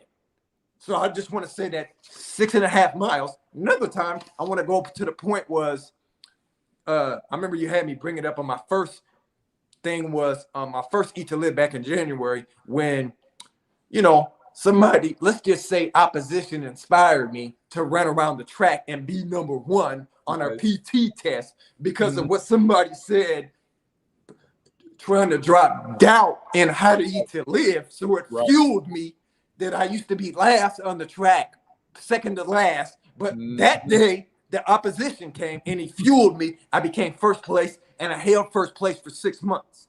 Mikhail, just hold it up. First place. It up. So check this out. That same person said another thing. Later on, he was pointing out that, he gave a demonstration. It's almost like, remember in the Bible where it had the devil was on the mountain talking to Jesus, while Jesus was fasting. And he said, if you have all this, I'll give you this kingdom right here if you just bow down to me. Come on. And, you know what I'm saying? So he said, and see these people over here, they're running 10 miles every weekend and they don't even do how to eat to live. So again, that fueled me. The next weekend, I ran 10 miles without stopping by myself, no training. Go ahead. So I just want to say that all you do is, see, once you learn to turn opposition into fuel, all you do is help those people. Thank you. Right. I'm thankful for the opposition now. Right. I heard the Honorable Miss Louis Farrakhan one time say that the devil can be your best friend. Oh, thank you. So he's your best friend. Come on. You take what he says personal, listen and see if he's in it. There's water and mud, right? Go ahead. Right. Go ahead. There was a brother in the mosque that always poked us. I'm not going to mention his name. Go ahead. I was always going, I'm no good. I ain't no, what I mean? I would do that. And he said, he was doing this to mess with me, poke me. He said, self-condemnation is a sin in the Bible. And it hit me. The next time he see me, I was happy, looking in the mirror. Let's go. And I could see the look on his face. It made him mad, but that was the devil. I hate to say it in him, you know what I'm saying? Poking me. But I listened to the devil. Like Michael X just said, self-condemnation is a sin. Go ahead. You say something, Brother? I see you guys' lips moving. I want to acknowledge Brother Marche's in here, Mike. Brother Marche, what's going on, Brother Marche? Young brother. And you know what? Brother Marche, LeBron James gonna be better than Jordan now. He's getting Jordan. You got 40,000 points, Brother Marche. His favorite is Michael Jordan. But remember we said our names, Jim, and I hated his name. No, his name, Marche and Deshaun. I wanted both his names, Brother Mikhail. Can I get one of them? Jeez, I love that brother though. And Brother Vaughn said, what is the right milk to drink? The number one milk we prefer is raw milk. That's number one. But I mean, I've had whole milk, if I can't get raw milk. So hey, Dr. Aleem has a raw milk clip on YouTube. Now I don't know what it's called, but I would put Dr. Aleem Muhammad, and sometimes you might have to put Nation of Islam. But just put raw milk. Just put Dr. Aleem and raw milk. You'll find it. Yeah, I bet it'll come up. Yep. Are we ready for this? He breaks down the benefits of the milk. And then, which I didn't know for years that's what the Honorable Elijah Muhammad talking about when he talked about the pure milk in there. Mm-hmm. That's what he's talking about. Right. So, and I'll just be honest with you, there's many debates. You know what I'm saying? So there's many debates because first of all, the Honorable Elijah Muhammad, there's wisdom locked in that we have to dig deep. And Mr. Farrakhan admitted that some of the things that took him 40 years That's Minister Farrakhan, who's on a fast pace of spirituality from his works. And it took him 40 years to understand, but all of a sudden we read 2 pages and then we got the answer now. Go ahead. So I'm just saying it's locked up in their wisdom, but it took me years to realize that that's what he was talking about on the raw milk. But he just didn't call it raw milk. But I know some people are going to debate. That's fine. You debate. You know what I'm saying? You do that. You waste time. You know what I mean? Just if you want to waste time, just keep doing that. While you're not even following the book. That's what gets me. Right. You want to debate those that can be physically proven that they followed the book without even speaking, but you want to argue.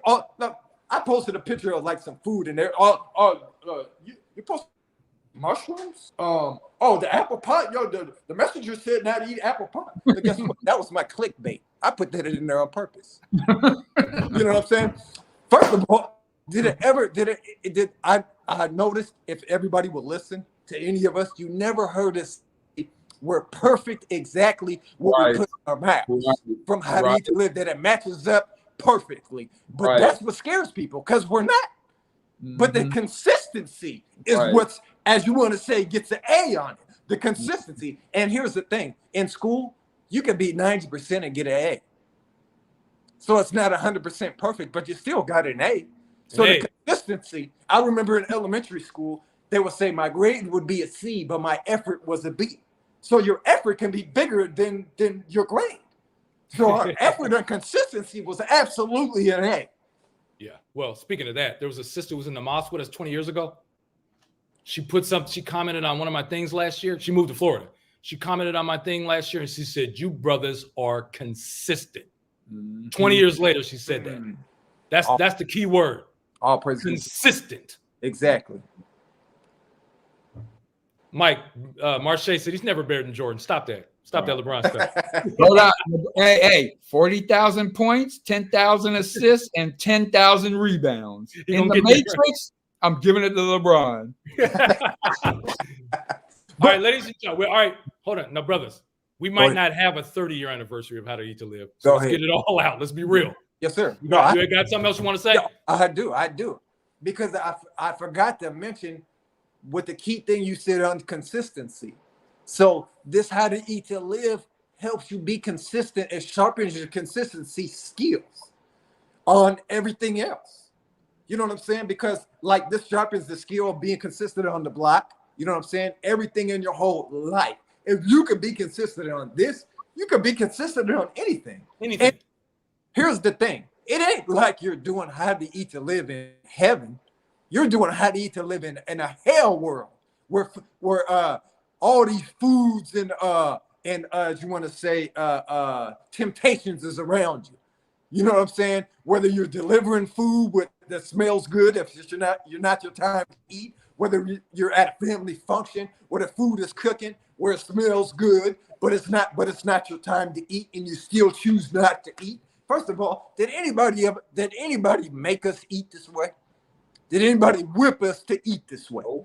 Hell no. So that's what scares people. But that's a testimony in itself. You know, and like you said, at that time, or once every other day, we were in 3 different households. Right. You know what I'm saying?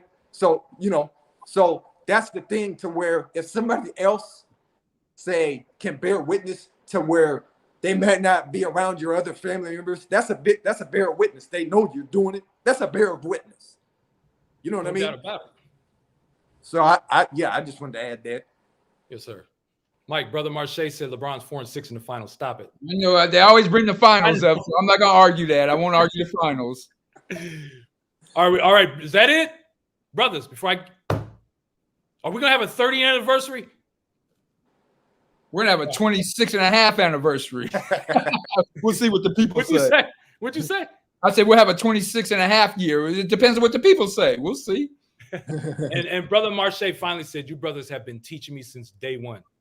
Yes, I knew that brother when he was probably 13 years old, and I was probably 18 years old. That's how long ago it was. And to tell you the truth, he had the best handles of anybody I ever played basketball with. His handles. He used to say, he was 5 years younger than me and say, "Jim, try to rip me." I couldn't do it. Best handles, Marche. Now let's get to all right. So I want to say to the audience, You can inbox any of my brothers and myself any questions you have. We will be glad to answer your questions. Any questions you have. We're all streaming on Facebook right now, so you have our Facebook page. Any questions you have. We also would want to recognize the passing of a pioneer in the Nation of Islam from the Tacoma and the Seattle area. His name was Brother Walter Muhammad. Yes, sir. And for me, if anybody stepped foot in the Nation of Islam one day before me, they've laid a foundation for me that I stand on. Go ahead. Walter, I believe, was in the nation when he joined probably the early 70s or the late 1960s. Yeah. So we definitely wanted to acknowledge the passing of Brother Walter Muhammad. Sure. Again, ladies and gentlemen, the greatest news you will hear is that the Honorable Minister Louis Farrakhan, inshallah, will be speaking February 27th, Sunday on NOI.org. Go ahead. My brother, I'm going to say that again. The Honorable Minister Louis Farrakhan, whose other voice would we want to hear in the end times than the Honorable Minister Louis Farrakhan? When I was 17 years old, go ahead. Immediately, this man was a man of God. Go ahead. Go ahead. How in the world do you think I look at him right now? Go ahead. 34 years later. Come on now. Go ahead. Honorable Minister Louis Farrakhan will be speaking, if it be the will of God, February 27th. NOI.org is where you need to go. And you can bet your life my brothers and I will be sharing the information more than once. Go ahead. About that event. Go ahead. And you just talk about consistent. This man's the king of consistency. Look, go ahead. He's consistent. The man joined. You want to talk about consistent when put your mind to it and making no excuses to accomplish the assignment that Allah gave him. And his age? Go 90. Go ahead. Yeah. Go ahead. Ladies and gentlemen. 90, 89. Close enough. He's 88 right now. He's 88. Go ahead. And through the sickness, which is a testimony by itself. This ain't just, this hunky-dory. This is sickness and pain. Right. Ladies and gentlemen, you do not want us to start talking about the Honorable Louis Farrakhan. Right. You will be up till 4 in the morning. Go ahead. Praising that. I'll praise him till 4 in the morning. Then it'll be your turn. Then it'll be your turn, Brother Mikhail. Go ahead. We'll do a full 1 meal a day. We'll eat, talk about Minister Farrakhan the whole 24 hours. And then eat again. Go ahead. All praises due to Allah. What else I got here? I want to give props to my brothers, Michael X and Mikhail X. I love y'all. Love you too. Come on now. I want to thank y'all for being the example of not only how to eat to live, but being members of the Nation of Islam. Right. And we know people have poked us, have tried to deter us. Go ahead. But here we are steadfast. And little did we know 25 years ago that 25 years later, we be talking about how to eat to live live on the internet. Go ahead. All praises due to Allah. Oh, check this out. What was when your first show? What was it called? The show to end all shows. Yes, sir. I'm not gonna say nothing no more. The show to end all shows. I ain't gonna then Brother Mikhail, we took it to the hereafter. Go ahead. It was the show to end all shows to this world. We ended this world and tried to take them to the hereafter. Go ahead. We're done, ladies and gentlemen. I want to thank the audience, whoever tuned in. You know what, Brother Mike? Remember Ty? Remember Ty, the hooper? He was in here earlier. Oh, okay. Yes, sir. Peace. I was trying to acknowledge people. Ty was in here, my brother. I want to thank everybody who watched, everybody who commented. Thank you, thank you, thank you. We're signing off, ladies and gentlemen, and I'd like to leave you as the way we came, and the greeting words of peace. Assalamu alaikum. Alaikum salam, sir.